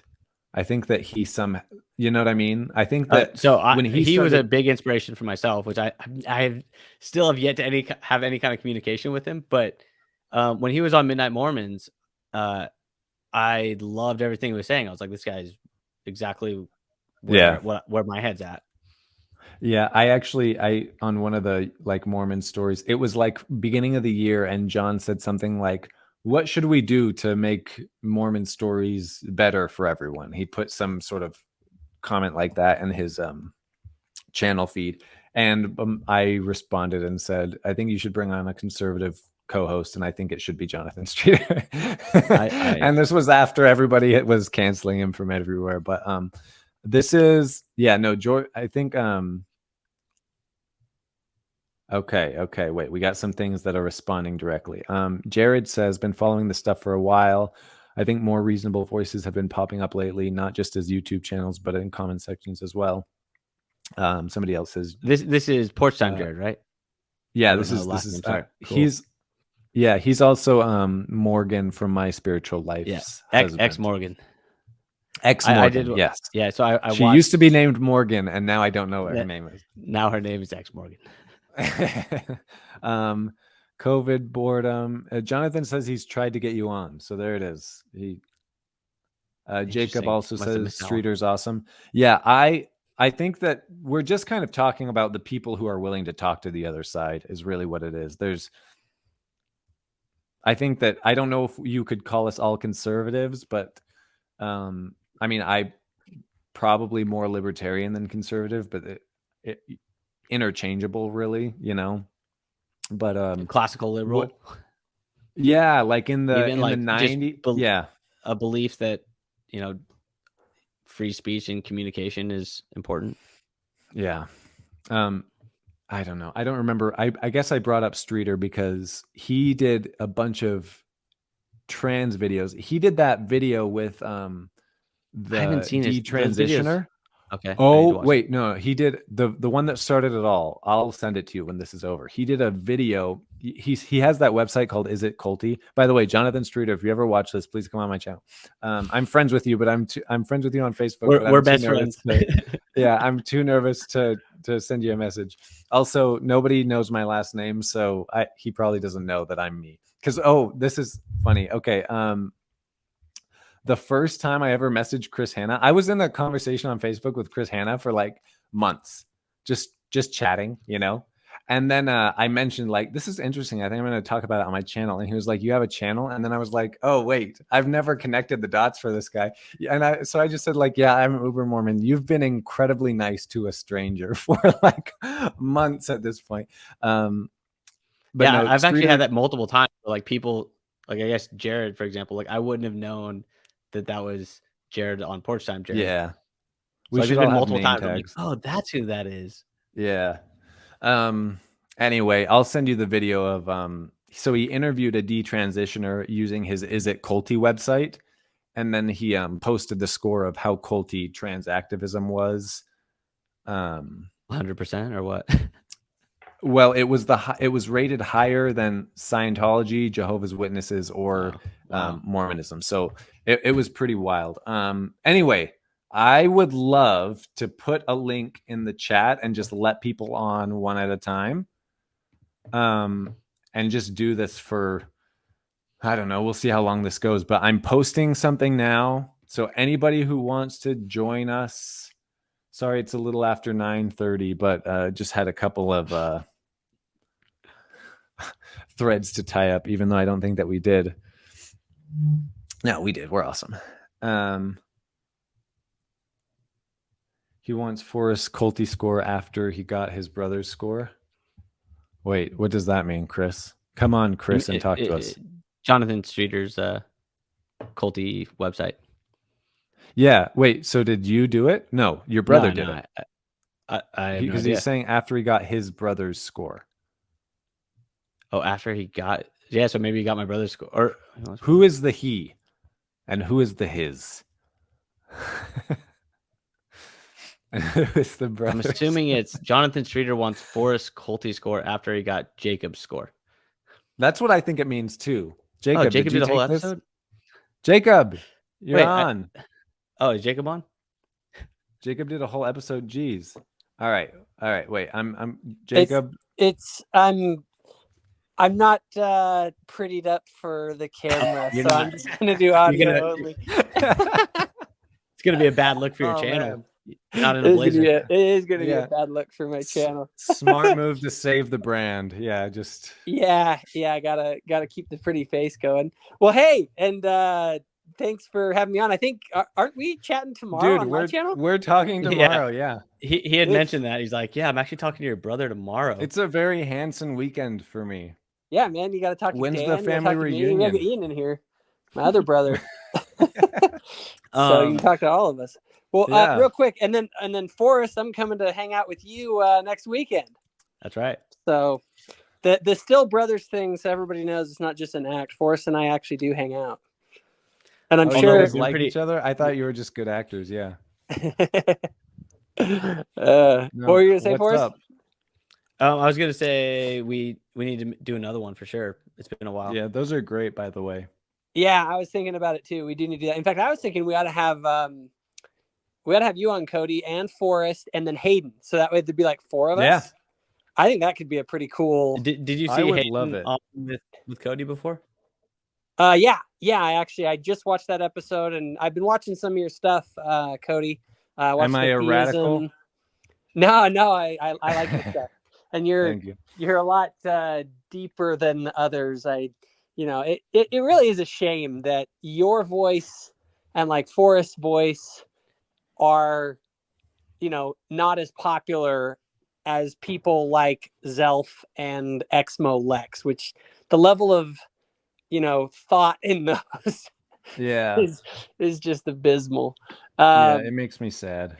But no, I think, and I was just, as I was kind of engaging with people in the comments and stuff in the chat, I think almost think it would be cool to almost have like a group of people that are part of a, I don't know what to call it, but the group of people who are willing to have meaningful engagement with the best arguments from each side, right? Yeah.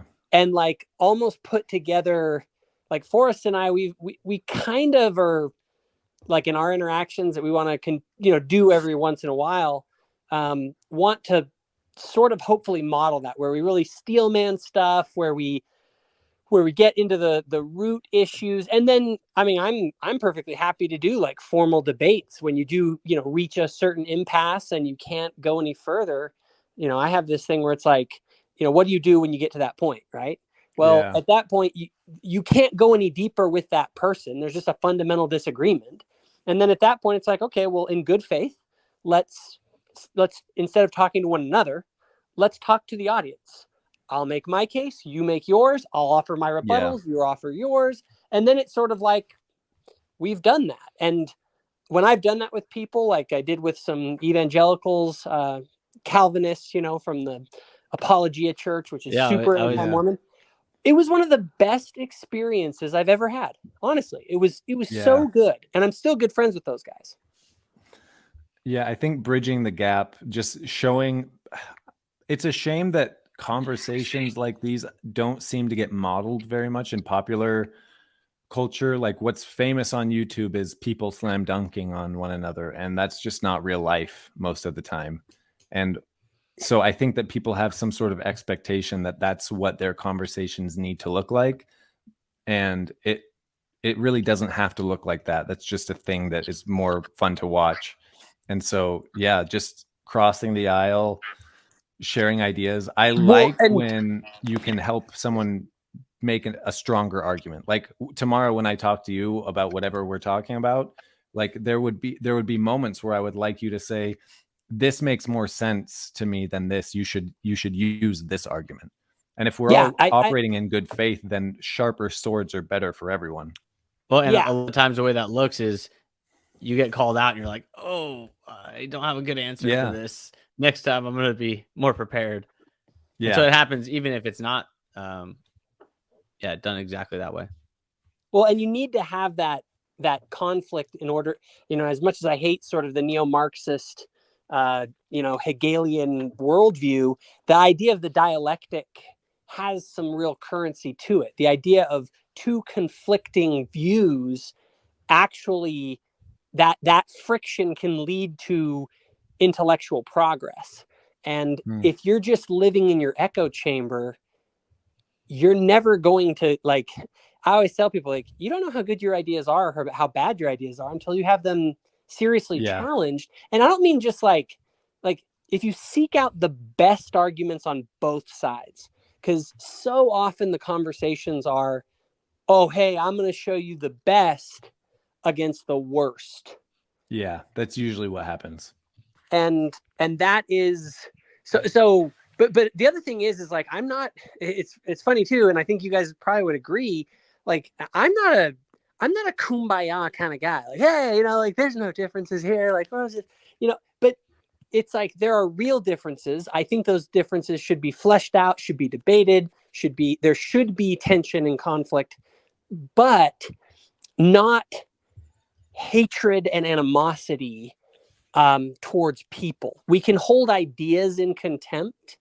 And I think there are these meta values that all of us, like a commitment to free speech, a commitment to steel manning the different sides of the argument, to good faith interactions.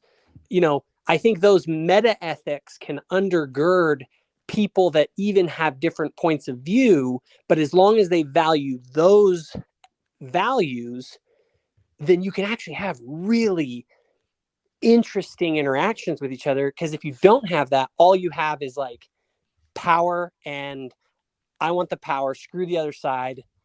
I'm not interacting with them because this is a power game, and if I do anything where I interact with them in any way, then it could grant them more power, and I'm like, this is just pure power battle, right? And so that's why I consider myself a classical liberal. Well, I'm curious, Jacob, if we did you know, a group discussion, who would you recommend from the Mormon side? Yeah. On what topic? It would depend on the topic. Oh, really? Okay. If we were just, hey, a bunch of us, you know, 3 or 4 ex-Mormons are going to get together, and 3 or 4 Mormons are going to get together and do a live stream and chat about any topic. Like, who do you think are kind of like the most reasonable? Yeah. Okay. I see what you're saying. So side? ones that are good at kind of interfaith interactions and, you know, dealing with the other side and that. So Hayden is great. As I've gotten to know him better and worked with him and on different things, like he's awesome. I think you guys had a great conversation the other day, Cody. And he'll do that with people of all different sort of belief systems. So he's good. I'm trying to think who else is a really good sort of interlocutor. Even if they wouldn't be down for it, like what about Greg Mattson? Greg Mattson, yeah, he's more of a news host good. kind of. Brad Whitbeck, I would love to talk to Brad. Yeah, Brad. I feel like me and Brad are almost the same person. And I feel like me and Brad are the same person. Hey, no, I'm the same person. No, we should figure out a way to organize this, Jacob. Yeah, no, do you want to? It'd be fun. And I also want to make one more point about the whole, like, you know, it's good to have conversations. I've always kind of like, I don't like that idea of like, oh, we just need to have conversations, because it seems like it's missing, like, what's the point of the conversation? Why are we having the conversation? And I think the thing that makes conversations important is what we're really trying to say is we need to have human to human interaction, because it's, you know, we have conversations on Facebook, and what do those look like? They look horrible. And as soon as you have a conversation, you should go on Twitter, man. Twitter, you want to see it get really bad. It's just a lot harder. It's a lot harder to be, you know, rude and hateful and mean the way you are on, you know, like text interactions. And then it's also a lot, like, you actually feel the humanity of the other side. You're like, oh, I feel bad when I'm mean to you. Like a decent example of this is, so me and Hayden have only ever interacted in comment sections. Mm-hmm. And those interactions are always just super hostile. Not that we're like, you know, really mean to each other, but it's just hostile every time. And I know that if I ever actually chat with Hayden, it'll be a totally normal conversation. Yeah, you guys would be totally cool with each other. So I think that's when we're saying we need to have conversations. What we're really saying is we need to talk to the other side and realize, like, hey, we're both just people trying to figure this thing out. Yeah, I agree. Although I will say this. So, I do worry sometimes that the social niceties can cause us to hide the roots of the disagreements. And so I think there is finding that balance is challenging. And then, different forums allow for different things. Like a lot of people, it's funny, just like on Twitter, I am active on Twitter. And to some extent, I almost apologize to people because my interactions on Twitter, like Twitter is just a nonstop dunk fest. That's all it is. It's Exmos posting memes. It's us posting counter memes. It's just people dunking on each other. And to some extent, like, and I try not to make it personal. I try and focus on the ideas, but it's like, I'm just like meme dropping and like pointing out how stupid some ideas as I think. And people are like, oh, that's really rude. But it's like, look, on Twitter, I can't have like an actual, like, I can't like steel man your argument in some like good way in these little teeny character gaps with a bajillion people watching. Yeah, it's not conducive to actual helpful conversation. No, although it can be entertaining. It can, no, it's fun to watch the trains crash, but it's terrible to see the carnage. That's probably true, and that's why I sit there and have a lot of debates on if I should even be on there anymore. Well, a lot of the times those conversations they're like debates where they're not for the other person, they're for the audience. Oh, they're always for the audience. Which is, I mean, there's pros and cons. I'm not saying that that's bad or good. Well, and I always make the difference, and I think it's an important distinction. There's a difference between what I call public advocacy and private ministry. If I'm trying to like interact with you, like, I'm not going to be sitting there like, and that's what I think happens in some of these conversations. It humanizes us, and we actually kind of, you know, to use Mormon or church lingo, it's like we're kind of ministering. We're trying to connect with each other on kind of that human level. Whereas, but there isn't a realm of ideas that you detach from the people. It's just about the ideas. And you're just like, if I'm in a debate with you, like my entire mission in that debate is to crush what you're saying and to make the audience think that your ideas are absurd, stupid, and awful. Right? Because it's a conflict. And the thing is that I actually think that that's good in the sense that that's where you really get to see if an idea can hold its water. You know what I'm saying? So anyway, that's my little rant. I like it. I'm excited to talk to you tomorrow, man. Is it going to be, it's not live, is it? No, we're just going to record it. Okay. All right, cool. Well, we are, yeah, I'm excited. I think we're going to move on to somebody else, but thank you for hang up on you. Yeah, no. We're going to politely move on. Time, guys. But enjoyed the conversation and looking forward to chatting tomorrow. All right. Take care, man. Thanks. Take care. Later. Bye-bye. All right. So what I'm going to do, because we have Chris and we have Morgan and Jared, and then we have Woke Mason. But yes. Oh, wow. We got a lot. Yeah, we have a lot. So what I think I want to do is I'm going to set a timer now. I want to bring Chris and Jared and Morgan on together, but Mason came on before they did. So we're going to add Mason, chat for a few minutes, and then we're going to bring the other two on at the same time. Does that sound good to everybody? I can see you. Give me a thumbs up if it does or doesn't. All right, cool. All right. So Mason, I'm adding you to the stream now. What's up, guys? Hello. We can hear you. It's Woke Mason. It's Woke Mason. What's That's up? A great nickname. What's up, man? What do you mean by you're woke? Sorry, you said that you're woke and people would think that you're woke. So sorry, can I say one thing real quick, Mason? Yeah, yeah. I just want to. So Mason is the guy I was talking about earlier, where our friendship began with debating Mormonism versus Catholicism, which was it's hilarious because we've obviously both changed a lot of our perspectives. Yeah, and it's funny too because like the thing that I always tell people is, in a way, we both won the debate. Like we both were eventually like, yeah, you're right. We both highlighted each other's problems. Yeah, we were wrong.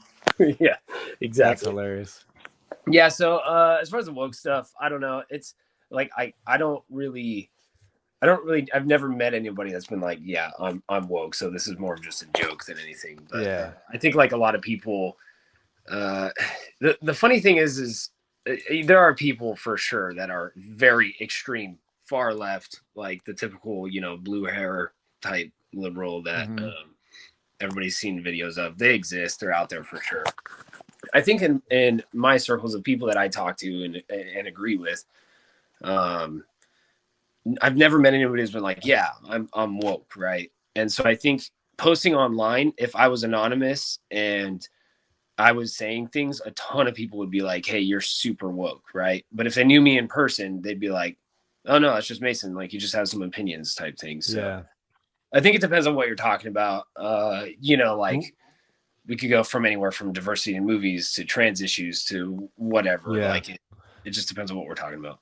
Well, so what if I would like to zoom out a little bit more and just ask you what your definition of woke is? To be honest, I don't know. And that's kind of my issue with the definition even. Well, it's funny. Okay. So Porchtime's been talking a lot about this. We're like, that'll be a gotcha a lot of times. So I'm not trying. Yeah, and I'm not trying to gotcha. By the way, I know that was something viral last week with some author on like Jen Psaki's show, but that's not what I'm talking. So let me give you a pitch for it, and this is what I think woke is, and then you tell me what you think. Sure. And I think that wokeism is it's a response to the postmodern conundrum. So the postmodern conundrum is any line of speech, any piece of art, any movie can be interpreted any number of ways. There's no correct interpretation. It's just how you read it. It's essentially, if you read Hamlet when he says nothing is good or bad, but thinking makes it so. That's this postmodern conundrum that we're in. And so the woke answer to that is, well, the people who have the identity that we approve of, their opinion will be the one that matters.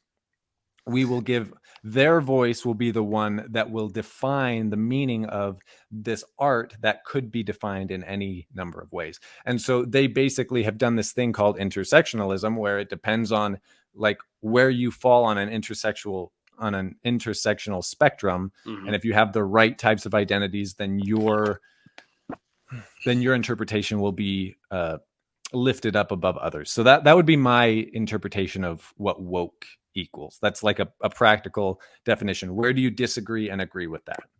Yeah, I mean, like that. I think that would make sense as something, I guess, bad, right? Like I would agree that if that's your definition of woke, then I don't want to be woke, right? I don't think that anything should be based off of basically like somebody's opinion should matter in certain cases, I guess. It doesn't mean that their ideas are wrong. Like I think separating opinion from fact and experience, ideas, all of these things, it kind of like it depends on who you are, where you are. Let's relate it to religion, for example, right? Like I'm ex-Catholic, you guys are ex-Mormon. We all have some kind of, similarity here, right? But at the same time, like if I start saying all this stuff right now about what it's like to be a Mormon, and and I start talking, and I might actually know too. Like that's the thing, is like the weird part with this is I might actually know more about being a Mormon than you guys do, because I've studied and I've been in the books for years and years and years and years.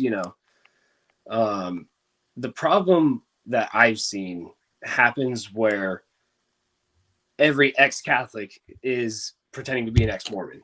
So what can happen, you guys have probably seen like, actually, no, just go back to like civil rights, for example. Like, let's just make it cut and dry. Martin Luther King Jr., we know who the winning side of history was and who was right in the end, right? Yeah. Desegregation. There was people making like arguments that segregation was good for black people and they were white, right? Like they were trying to help in a way. And the conversation didn't really need to be, what does everybody think about this? The conversation needed in that case to be, what do black people actually think about it? It doesn't matter what you think is better for them. So I think this is all just to say, I think it's a very complicated issue. I do think that there should never be like somebody saying an opinion. It doesn't matter like who they are. If the opinion is leading towards a good idea, that should be a good idea. And if we are in a society where that doesn't happen and that's wokeism, then that's bad for sure. I do think there are times though where you have to kind of add a little weight to groups of people in large amounts saying things from a certain perspective, especially a certain political perspective. But yeah, honestly, so I agree with. There's two pieces that I think are important, which is, your opinion doesn't automatically get erased because you're not a part of the group that's being talked about, let's say. And then the other side of the thing of it is, if your experience really is relevant to the conversation, then yeah, that experience should be taken into account in some way. Yeah. So it's like, I think there's both those sides of the spectrum are probably wrong. If you're like, get rid of your opinion, you're a white guy, what do you know? And then the other side is, my opinion is just as important as your opinion. It's like, well, you weren't there, you don't know what it's like. These laws affect me, and I'm telling you what again, and the thing is like, it's anecdotal evidence, but I think anecdotal evidence is evidence. And I think so as long as we're kind of between those two poles, then we're in the right spot. Yeah, for sure. And I think also too, like another part, again, just trying to relate it more to our experiences and to religion and everything. Like when I said earlier in the chat that I left and then immediately shifted, I left the church and then shifted left, right? Like in a blink of an eye is what it felt like to me. And it was so wild to me because I kept being like, I didn't even know why it was happening, right? And I shifted so far left to this point of like, now people would call me woke. Again, I don't really think of myself as woke. I don't think that my friends would call me woke. I mean, you can tell me, but Mike would, but oh really? I don't know. Anyways, so yeah, so I think that happens in part because of the distrust, right? So you get hurt by stuff. Forrest was talking earlier, and I'm not like, don't have a whole lot of time here, but yeah, you were talking earlier, like your parents, like, you're leaving the church was fairly amicable. You kind of had like you never really felt like you had to think much about your beliefs and everything like that. And so it wasn't that big of an issue. For me, it was a big issue, and it became a bigger issue as the years went by. And, you know, my parents and I are fine now, but there was a few years of like some actual like anger and hurt and everything like that. So you end up saying like, I don't trust anything that religion created. You start looking at everything, like you mentioned earlier, like a lot of our society is built on some sort of religion, right? Gay marriage, everything, trans rights. So now I'm looking, okay, abortion. Like there's two sides. Oh, there's this argument, there's that argument. Both kind of have some merit, let's say. And you're like, well, I know this side is super religious, and I know that how they made me feel, right? And I know that and that they've been wrong about so much.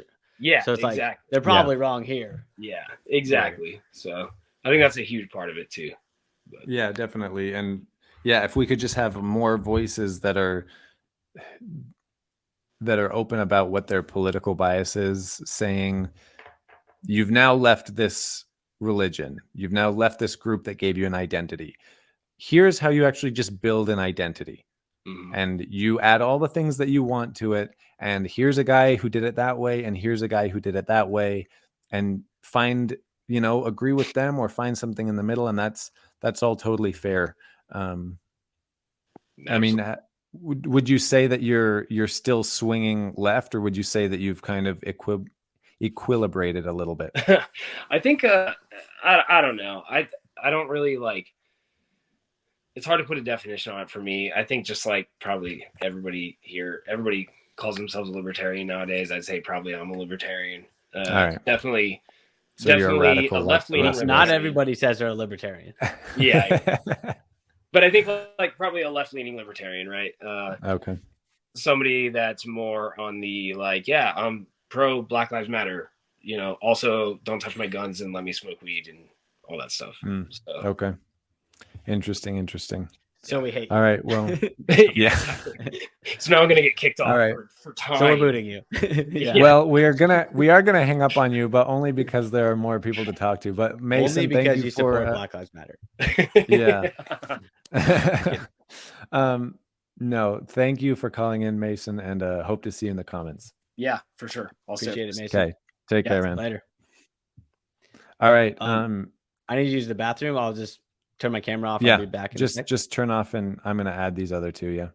Cool. All right. By the way, hey Chris. Hey, wait. I gotta fix this camera situation. Can everybody hear everybody? Where did that coward go? Which one? Yeah, I was just gonna say, Nathan, if you want to call in, you can call in. I wasn't talking about Nathan. I was talking about Forrest. Nathan didn't run away. Forrest ran away. Oh yeah, Forrest, because he had to pee or something. I'm probably gonna have to do the same thing as him, but now that I just want to bear my testimony that Chris is a garbage person, and I'm glad that he labeled himself as such so that everybody knows. It's the self-awareness that we really value here. I'm a garbage person who does good things, so I'm going against the grain of what you claim people could be or not be there. So, hey, that was just inspiration to garbage people everywhere. There are. Just to cement that I'm a garbage person, the Mason guy was talking about, I've read more of your Mormonism than you Mormons have. Well, a lot of times us non-woke have read more wokeness than you woke people have. And if you get into the CRT stuff and look into it, it originates from Derek Bell, who was against the idea of not segregating. He thought it was a bad idea. It all started, he was critical of Brown versus Board of Education and felt that segregation needed to continue. I mean, that's one of the deals with the whole entire thing, is that we think, just like if we go talk to Mormons and say, hey, Mormons, read in your stuff, and if you really read all this stuff, you're going to go, what? It's the same thing we're trying to tell the woke people. It's like, if you read all your stuff, you'll go, what? Like that's all it ever is like look at it a little bit harder, because it's parasitizing your libertarian left-leaning ideas, and luckily pushing in some things that are illiberal and wants to desegregate. Well, unfortunately, we've like deified the MLK style civil rights stuff so much to where they're now trying to co-opt it, because there's not much more beautiful than the saying that, you know, judge my kids by the content of their character, not by the color of their skin. But then you get people trying to sort of co-opt MLK into this Derek Bell bullshit. Oh no! And they just don't mesh at all. Derek Bell. Well, it outwardly says that it's skeptical of the civil rights movement. And that's what we've been trying, just like with Mormonism, just like with wokeness. The goal's always been read it. Please go read it. Read all of it. That's all we want. You know what I mean? Like read it reminds me of, do you guys remember there's that type of therapy that helps people quit smoking, where what you do is just really focus on the taste and the smoke, like really like be present with the cigarette and then realize how gross it is and then stop smoking. Exactly. Because my type of what you're talking about reminds me of that. It involves affirming your addictions is what I would say. I'd be like, no, you ought to affirm, like you need to honor the addiction that your body is telling you that you need to smoke. And why would it tell you that you need to smoke? I smoke intuitively. Yeah, it's intuitive smoking. Yeah. Addicts affirmation therapy is what I would it's call conscious smoking. Yeah, and it's actually good for me. To what my body's addiction and nicotine is telling me. So I didn't want to jump on terribly long. I just wanted to clarify what I was saying. Jacob did like 5 hours on Is It Culty, and he got a score of Mormonism with Jonathan Streeter on his channel. You guys didn't watch that one. I didn't even see that pop up. The whole entire thing. But and he also, wanted to get... Go ahead. First of all, I want to say what's up. I haven't actually met any of you guys. I've just been chatting in the comment section. So nice to meet everybody. Nice to meet you and too. Morgan, right? Is that name? So I was chatting with Marty, and I brought you up quite a few times. So don't be surprised if you see that. Because I saw your guys' episode with her right before, and I loved it. Thanks, Morgan, this is the first time I've talked directly with you too. After Chris, I feel like I've talked with you a lot because I watched so many of your lives. But yeah. Yeah, for sure. But anyway, he wanted to get you, Forrest, on to get your... Wait, were you saying, so Jacob had a multiple hour episode? No, it was one long night, multiple hour. Yeah.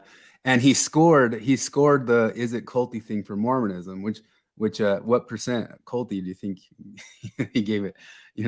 But Jonathan wanted to have you on and then have you get your score to kind of see if that matched what Jacob's score of the whole entire thing was. And that's something I think he still wanted to do.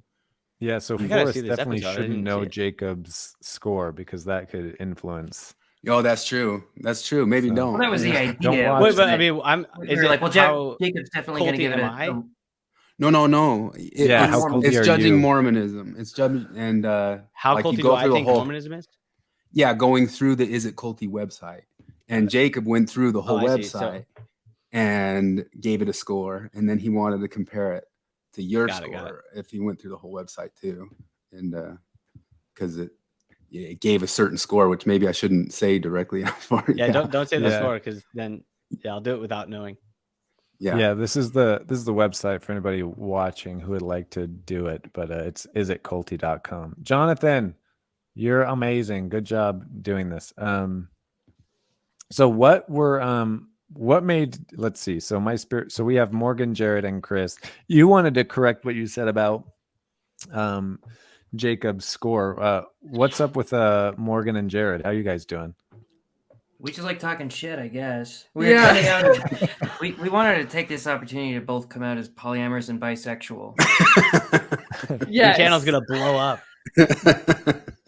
Actually, I'm never gonna have sex with another man because I'm happily married to a woman. But just trust me, I'm very bisexual. Oh, yeah. You guys are bringing that up on your last channel that bisexual people never actually go the other way. It's just like a way that they can say they're a part of the group. I know so many of them. There's just a lot of like straight married women who are like, guess what? I'm bisexual because TikTok talked me into it. Yeah.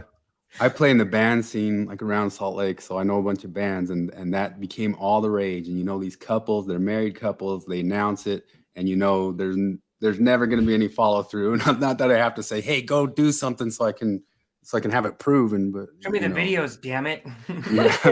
Yeah. Hey guys, wait, we have an incredible announcement. Jacob just said he's tempted. He said it's genuinely tempting to leave Mormonism if all Exmos were this cool. Don't leave Mormonism. Don't leave, man. Yeah, most people who leave Do you know how Mormonism cool you have to be? 11 trans kids or whatever that Nathan was saying that he has. I don't know. I don't want to laugh at that. Part of what our channel is supposed to supposedly also look at how inside Mormonism they've got just as much of a problem of it, and I like how Jacob goes after that like a whole lot. Inside of Mormonism, I mean, it's the lines are getting all scrambled because of it, because they've got just as many progmos pushing whatever inside of it, and yeah. I was thinking about this, and I was gonna ask Jacob, but I was gonna ask him tomorrow, but Jacob, just be ready for this tomorrow. And also I'm gonna ask you guys this right now. Do you feel like there's this highway, or there's this pipeline from very, very active Mormonism to like super woke? Like, because Mormonism takes over so much of your identity that you have no choice when you leave. This is kind of what me and Forrest were talking about earlier, but you're such a blank slate after you leave that you just accept the first thing that you can buy.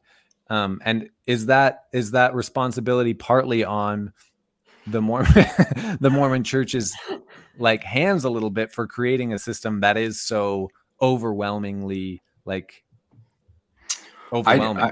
Some of the statism, I think, on their hands a little bit. Like, Chris, I raised my hand. You're being disrespectful. Oh, sorry. It's Morgan's turn. I've got lag happening though.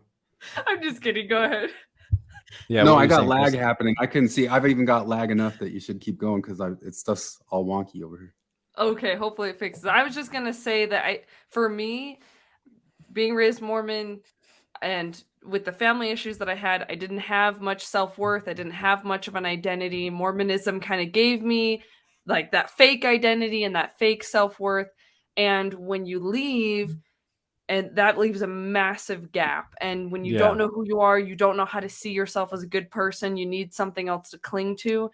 And it's just so easy to cling to that woke ideology because they have what you believe is the opposite of Mormonism. You feel in Mormonism you were too constrained, things were too judgmental, and so then you take this this idea of total acceptance and inclusivity. It feels like beautiful compared to that, at least initially, until it swallows itself. But so it's easy to just think I need something else to let me know that I'm a good person, and that's how I see it. I don't know how I didn't end up.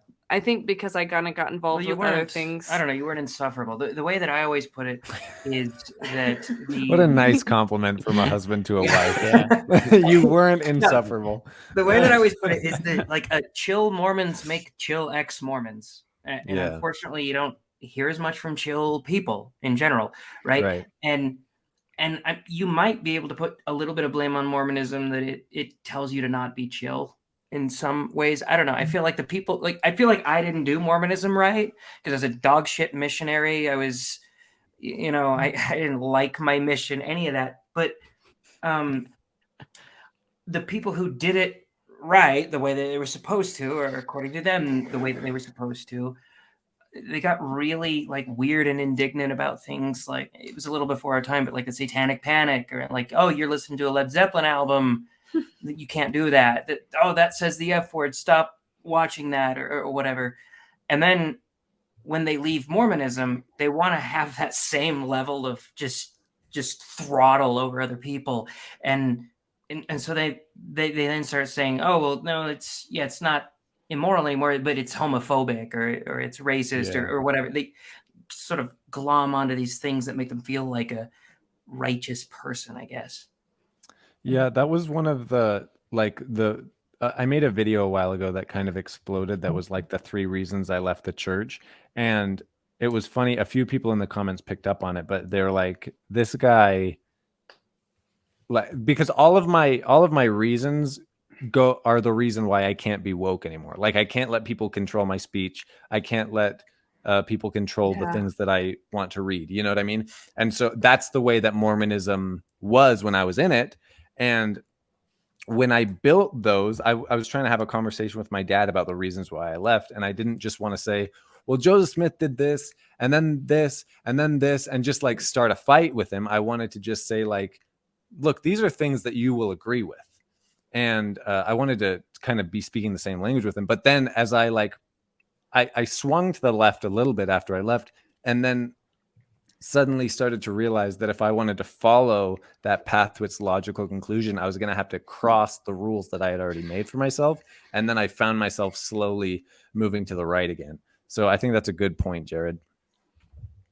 Well, and I do want to say this is where I have a little bit of a disagreement with you guys of like, isn't that the same mentality of like, hey, we need to give them something when they leave? The whole idea is like you leave and you get to decide for yourself what you want. You don't have to join another group, and I don't have to present you with another group. The whole point of atheism in my mind is that you're now free to decide which group you want to be a part of. So yeah, I agree that wokeism is a group. And so I look at all these different groups across the, a spectrum, and I say wrong, wrong, wrong. But I'm not here to prescribe groups to people. I think if we're talking about practicality, I would just tell people to not leave Mormonism at this point. Because that's sort of the thing. We go into these discussions a lot of times, and like I have a hard time with the whole, what are you giving them after you lead them out of the church? Because I don't really try to lead anybody out of the church. But I'm almost like, well, okay, but if something's a lie, you ought to tell somebody that it's a lie. And you shouldn't hide it just because you think maybe you arrogantly think it's better for them if they believe the lie. But at the same time, like, what if it is better for them? And what do you have to offer once you rip the rug out from under them? And I don't really, like, other than just like Western liberal values, I don't really have anything to offer. And so it's hard for me to say, leave the church. But at the same time, I don't want to try to shove the cat back into the bag and be like, no, that's what brought me away from the church. It's this really simple thing. If anybody asks me about it, I just say, I don't think it's true. And that's it. That's the only thing that got me to leave it. And I don't know what to do about it, like a moral system after you leave. So I'm the old guy here, right? And I've been through it and watched, and I was there during like the Christopher Hitchens 2005, 6, 7 atheism scene and watched that all fall apart. And there's a strange thing about neo-atheism that seems to kind of mirror neoconservatism.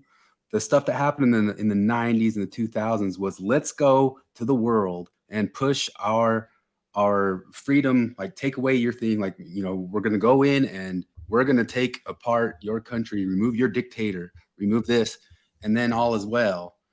And then that's not what happens. There's a vacuum.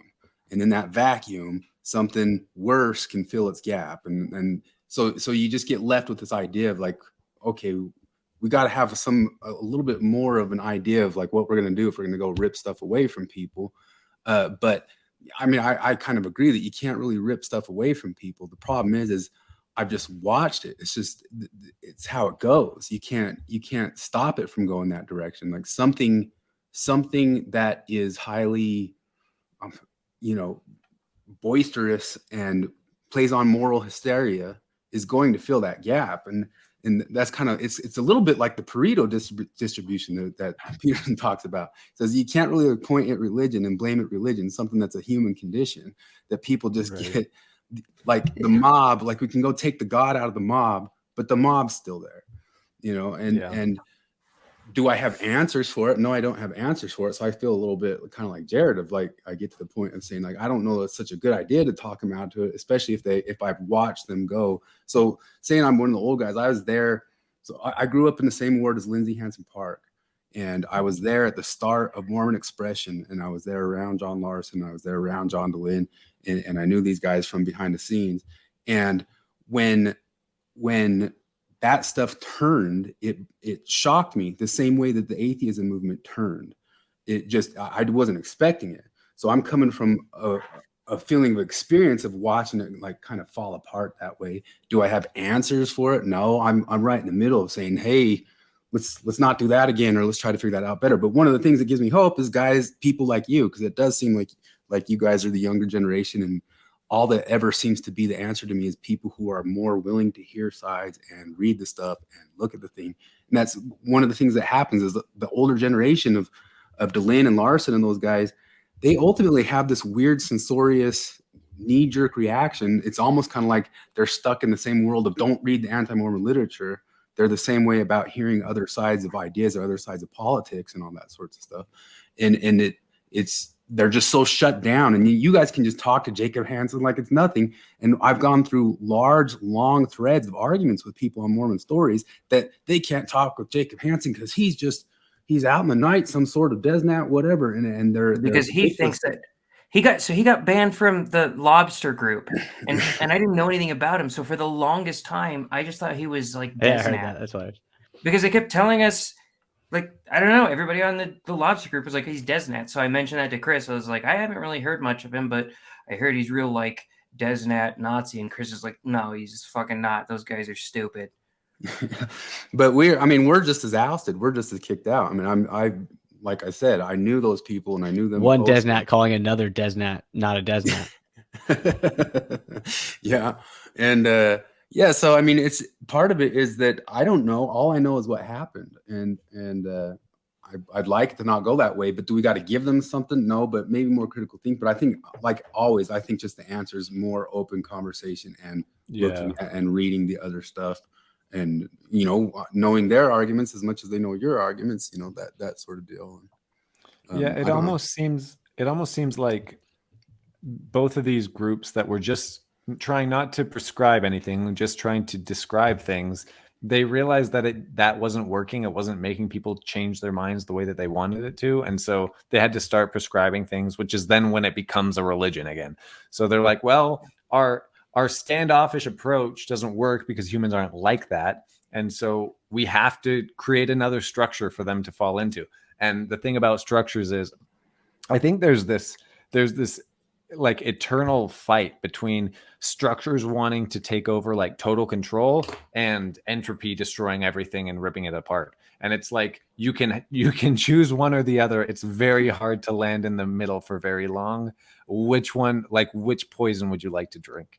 And you know, so I'm weird in that I was a liberal Mormon and my parents were very liberal Mormons. My dad was part of James E. Faust's campaign, which was a Democrat campaign in Utah. And when I was young, I was a little bit more on that side of stuff. And then coming out of it is where I started shifting the other direction, because like you said, Forrest, I thought one of the ideas was like we were supposed to be skeptical of everything now. And that did sort of happen to me. And then I got skeptical of state narratives. I got skeptical of what was on, you know, NBC News and that sort of deal and reading more. Well, this is where it's like maybe you didn't even shift. Maybe the left just shifted left of you. Yeah, that could be too. Yeah. So it's like now, if you were left in the 90s, you're totally far right extreme. And that's really what we are. Progressive in high school because I hated Prop 8. But we feel like we can give Stillman some conservative arguments a little bit better, even if they aren't our exact arguments, because we're definitely open to the homosexuals and LGBT people if they're, you know, if they're adults and doing it, you know, like libertarians, like they're letting other people live their lives too, you know. Yeah. I'm curious. I don't know if it's too late to open up this topic, but I kind of want to get all of your opinions on this because okay, Forrest, did we decide that this person is Jeff? Yes, it is Jeff. Okay, this is Jeff. All right. He says zero religion, and I'm curious if you think that that's possible. No. Oh no. Yes, I do. I just think we have different definitions, though. Okay, so boy. Forrest. Yeah, I had a whole part that I wanted to talk to you about this, but maybe it's too late now. But what is a religion for you? I think there's a lot of I'd say that the critical piece in my mind is a statement about the afterlife. I think it's hard to claim something as a religion if it doesn't make any claim about the afterlife.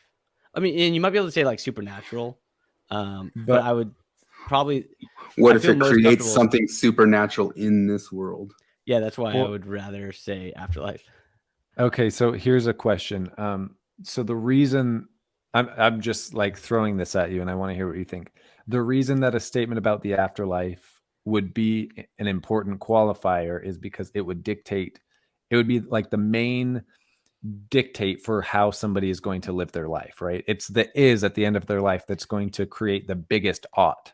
Kind of the reason that it's significant is because it's unfalsifiable, and so it doesn't play in the rules that we're playing. When we're trying to have conversations and we're trying to like convince people to do different things or have different perspectives, they're not playing the same game as us because they're believing in a thing that is unfalsifiable or unprovable even.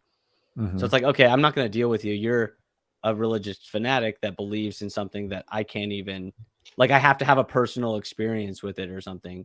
It's like, okay, you're not in the discussion of, you know, you're not in the talking about rational discussions. You're talking about, you have to have this feeling that I've never had, so I'm disqualified. Sure. I think the main difference here, though, is that I'm less concerned with people's sort of supernatural claims because, I don't know, we got into it last week talking about like dowsing rods and shit like that. I can't think of a single supernatural thing that I actually believe in, right? But that's not the part of religion that concerns me. I always say that I think humans are just fundamentally religious.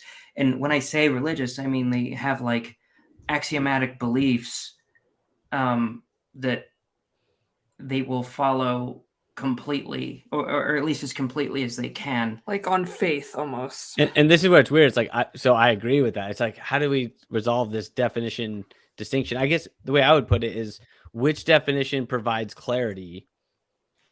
To me, it seems like there's one group of these axiomatic beliefs that are different than the other.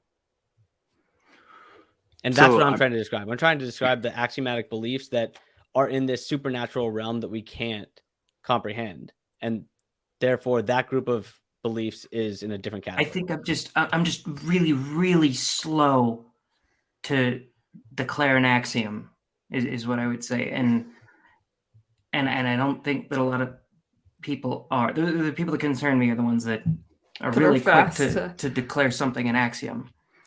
Well, when we're talking zero religion, you mean like on an individual level or like on the world? That's what I wanted to bring up because it feels like I don't think that a group of people cannot be religious, but maybe one person could say that they don't affiliate with a religion. But at that point, we're using different definitions of religion.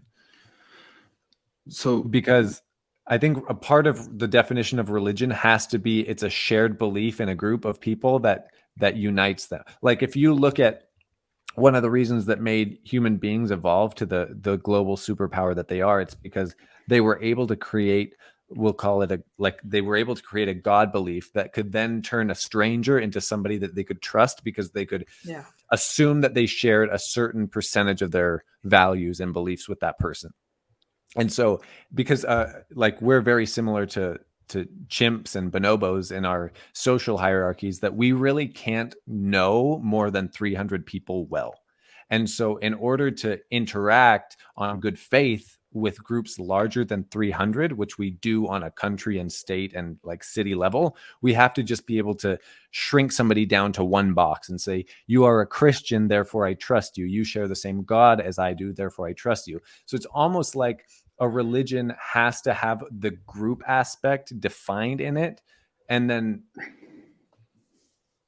yeah, that's where it kind of falls off because I think we fall in. Yeah.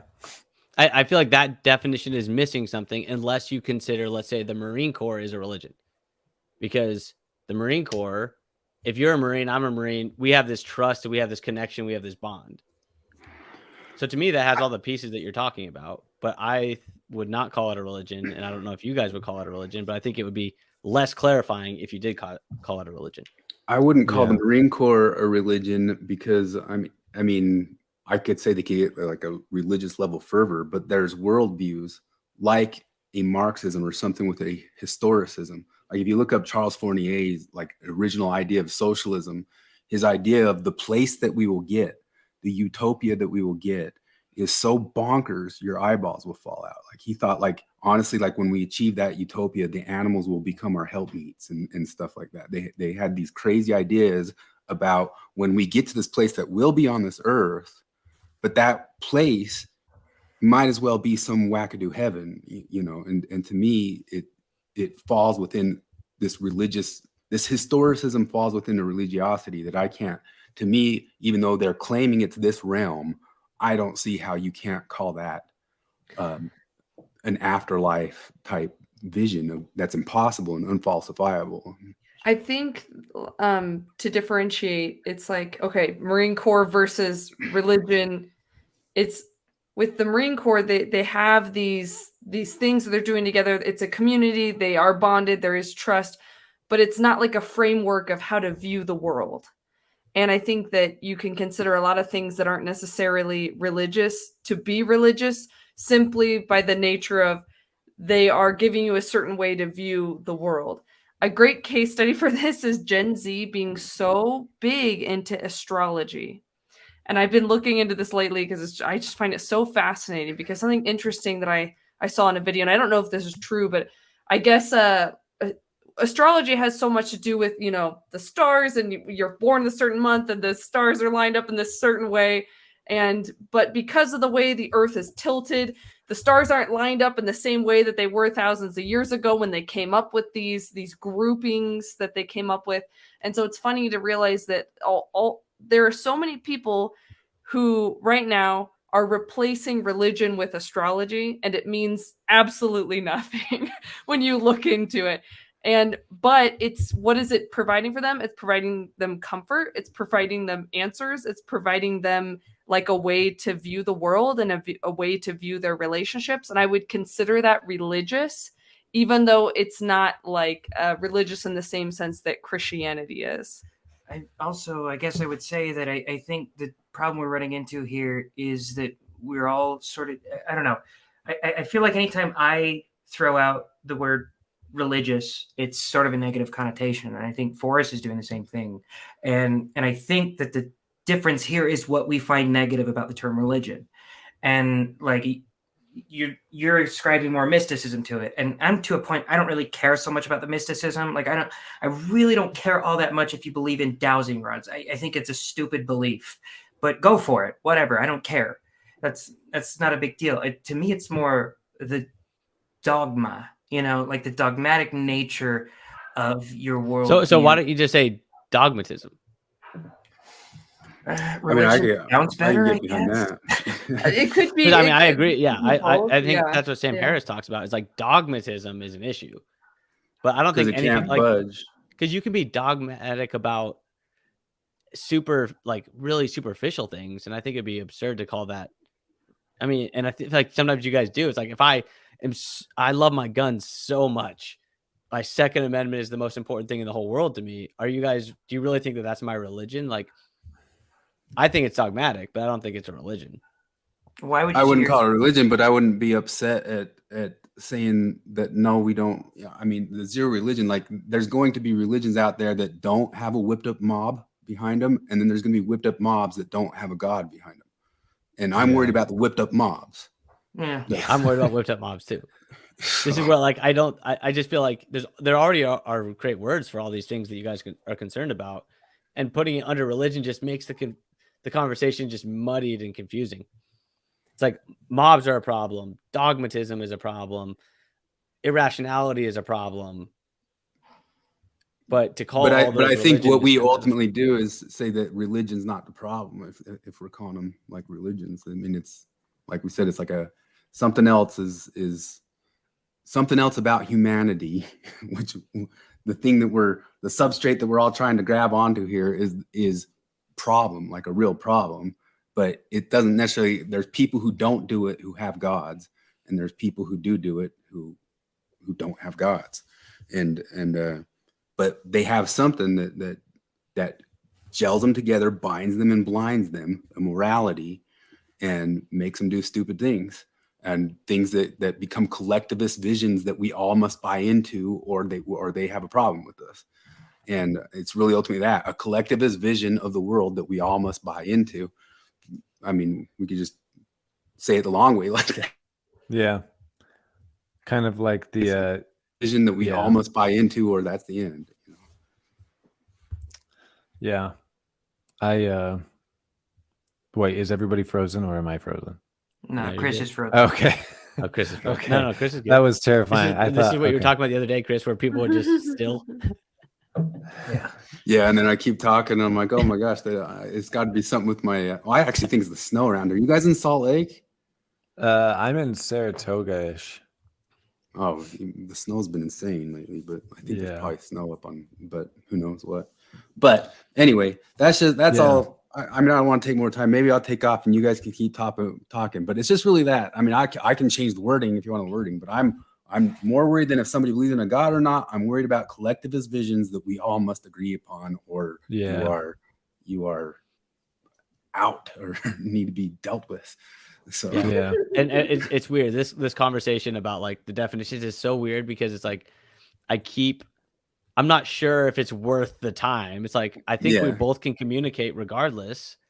Yeah, and yet we kind of keep digging into this issue, and I feel like I need to fight it. And it's like maybe it's just we should just say we have different definitions, but we'll talk about this other thing instead.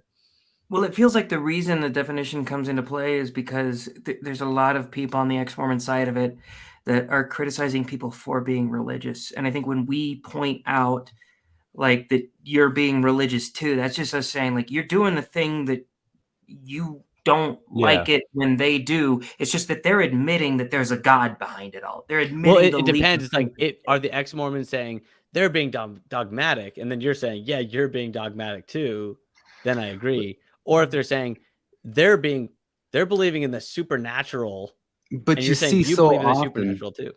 Yeah, but you see so often that Delenn and Larson, the people we're picking out, we go through and pick out very specific things they say and do, right? And say, look, this is what we're talking about. And one of those things they very specifically do is start reciting scripture back at Mormons and start saying what Jesus really would believe and start saying how Jesus really know what they really know what the Bible means. And that's when we're saying you're doing the same thing. You know, it's you can announce you don't believe in God, but then you guys invoke God to take down the Mormons. Not you. I think I think that's fair. Just I mean, and we'll have to.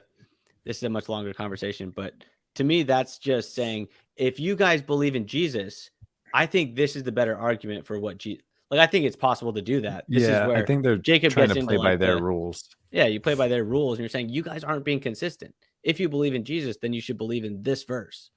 Sure, but they co-opt him completely to the point where it's like Jesus just happened to hold all of my opinions. Jesus, even though he like absolutely decimated that fig tree for not producing figs, he was a total socialist. You know, they use the Bible like a ventriloquist, just like the religious people do. Right. That's so true. So that's basically the religion thing. When we throw out like you're being religious, it's like we're saying, well, you too. You know, like that's. You're doing the same thing, but at least they're admitting that they're doing it. The Mormons admit they're being supernatural. And the ex-Mormons, the Tara Burrells out there are like, I'm just super hyper rational and all my opinions are based in fact. But I will go one step further and say that I think Jared could probably say it too, that the points that we point out when we're pulling out those clips is that no, there really is an extra level in there with them, even if they say there isn't. They really start getting. Well, I see you guys they doing really that start believing their stuff, and they really start thinking that they're doing God's work and Delenn will say as much, and we pull the clips of that. You know? Like there is this supernatural thing that we are actually promoting, and I think. I see them kind of doing that, and I don't want to get into it too much, but yeah, like I agree with that criticism, and that's where I'm like kind of torn on: is supernatural a statement about the afterlife, or I mean, is religion a statement about the afterlife, or is it supernatural? Because supernatural can be, you know, you can look at like wokeism and like, do you guys have a supernatural belief here that's like this unifying thing that doesn't actually exist? Anyways. There's an eye. They pretend that they don't. That's my beef. There's an eye at the end of history. Your friend Mason even invoked it. There's an eye at the end of history that's judging things, and it's got to go the direction that eye at the end of the history sees things. You know, do they think that's a being? I don't know. Sure seems like it. You know, maybe it's a collectivist transhuman monster that's looking back on us and judging us. But what is that eye at the end of history? What's this direction of history? The long arc of goodness that we're arriving at. You know, I mean, but that's maybe being nitpicky on that sort of deal. But I like on your channel, I wouldn't pick out anything. I mean, I pointed to where some people in a movie had some ideals, you know, but I haven't seen to me. Yeah, but I haven't seen you like push like general like ideals or something like that. And I'd probably but I mean, I do. I feel like ideals, but. I mean, like a religious tier. I believe This, I think, this is what I'm arguing for, and I'm trying to convince you that this is the better way to live. That's kind of the way I see it. I see it. These are objective facts in the universe. Yeah, but I wouldn't. say, Yeah, I wouldn't I say you've think- gone religious tier. And if you did, I'd probably point it out. You would have been a clip on the show. You know? But Honored guest. yeah, but no, I mean that's just. But you know, we're just generally picking bones. I mean, that's generally the point that we're trying to pull with those specific people. And I do think this is one of the problems, and it's one of the larger things I look at. Is I do think that you can become somebody who really does kind of eradicate yourself from all of it. And then what do you have? You have an individual completely atomized, completely separate, completely not in any sort of group. That's a whole other ball of wax, a whole other thing to go down. But there's a lot of general theory and ideas and that we kind of go down, and talking about having something to replace it is that I do think you can achieve it. And then you also achieve some level of being a hermit. That's all there is to it. Yeah. Yes, a hermit. I think that's a perfect place to end. We're all just going to be hermits. Yeah. No, yeah, I don't know.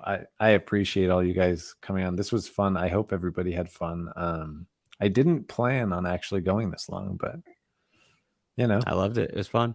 It happens. Forrest, thanks for coming on.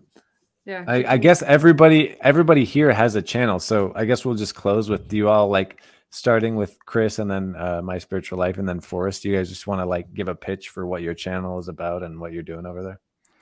Well, I mean, we're Porchtime. Jared's on it, and we just generally, we're the same thing that Forrest said. We kind of popped up because we were pushing back on things being woke.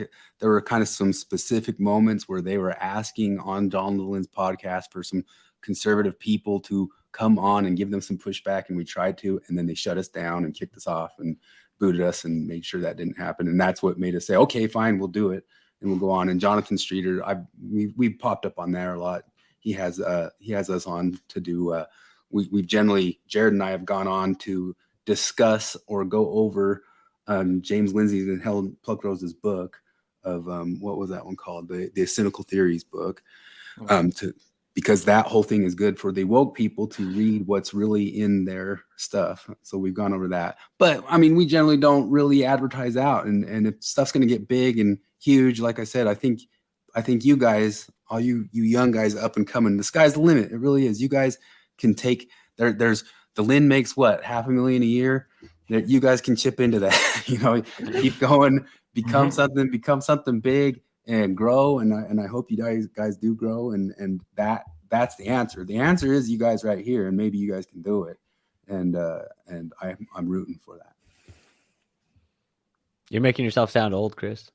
Yeah, I am. You're a part of it. Like a hermit, man. But I'm not trying to. I am a hermit. That's also happened too. But part of it too is I'm not trying to grow the stuff that way. I was just yelling into the crowd. And if I wanted to grow stuff, there's other things I'd rather grow in the world. You know what I mean? Yeah. But you guys have channels, and you guys have options, and you guys have every option that those guys had when they were growing up, and you have the size that they had when they were starting out.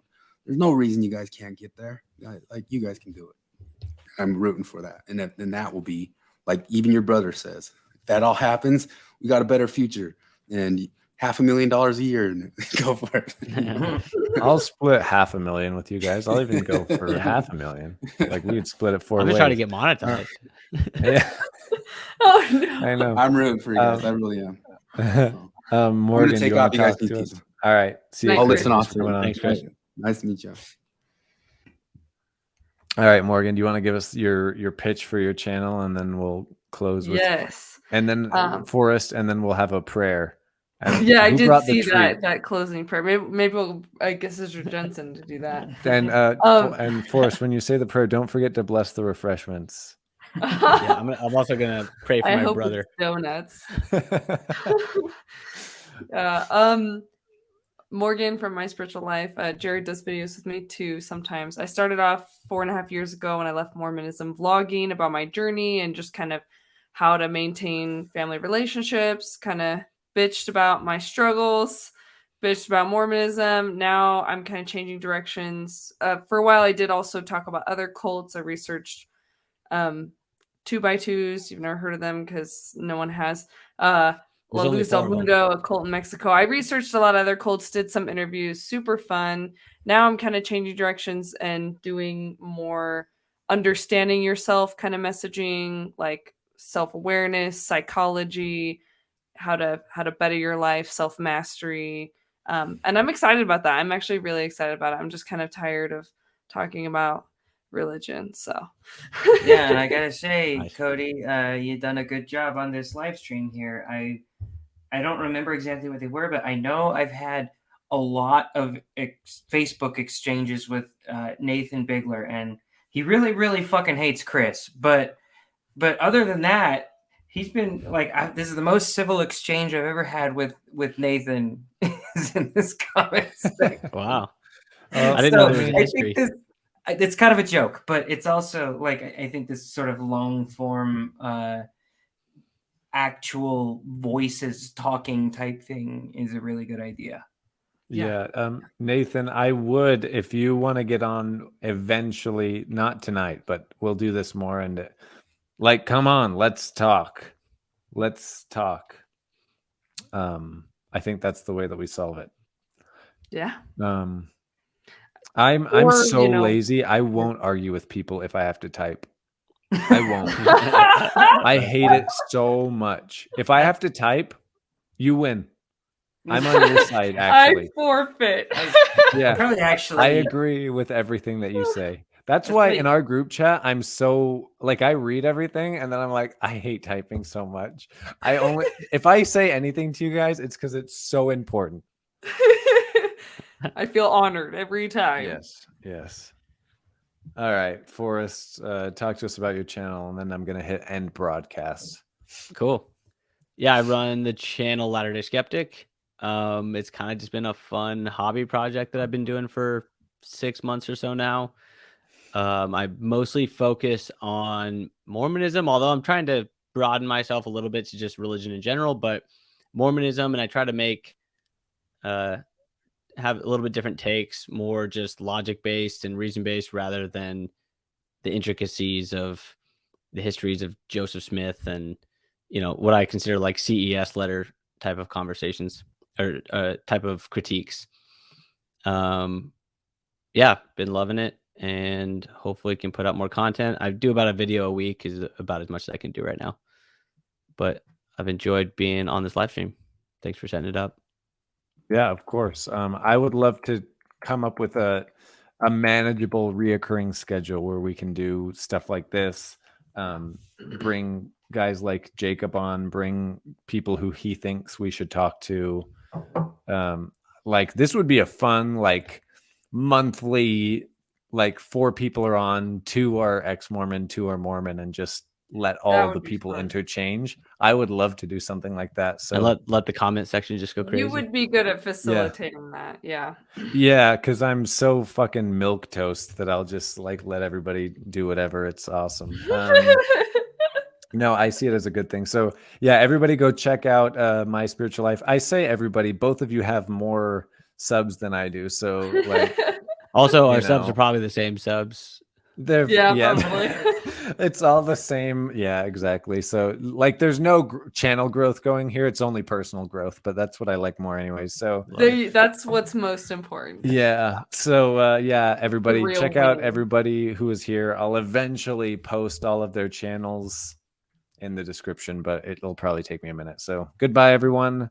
And I'm hitting end broadcast right now. If you enjoyed that conversation, please go check out Cody's YouTube channel, Ubermormon. There's tons of great content on there. That's all I've got. I'm Forrest Latter-day Skeptic, and thank you for watching.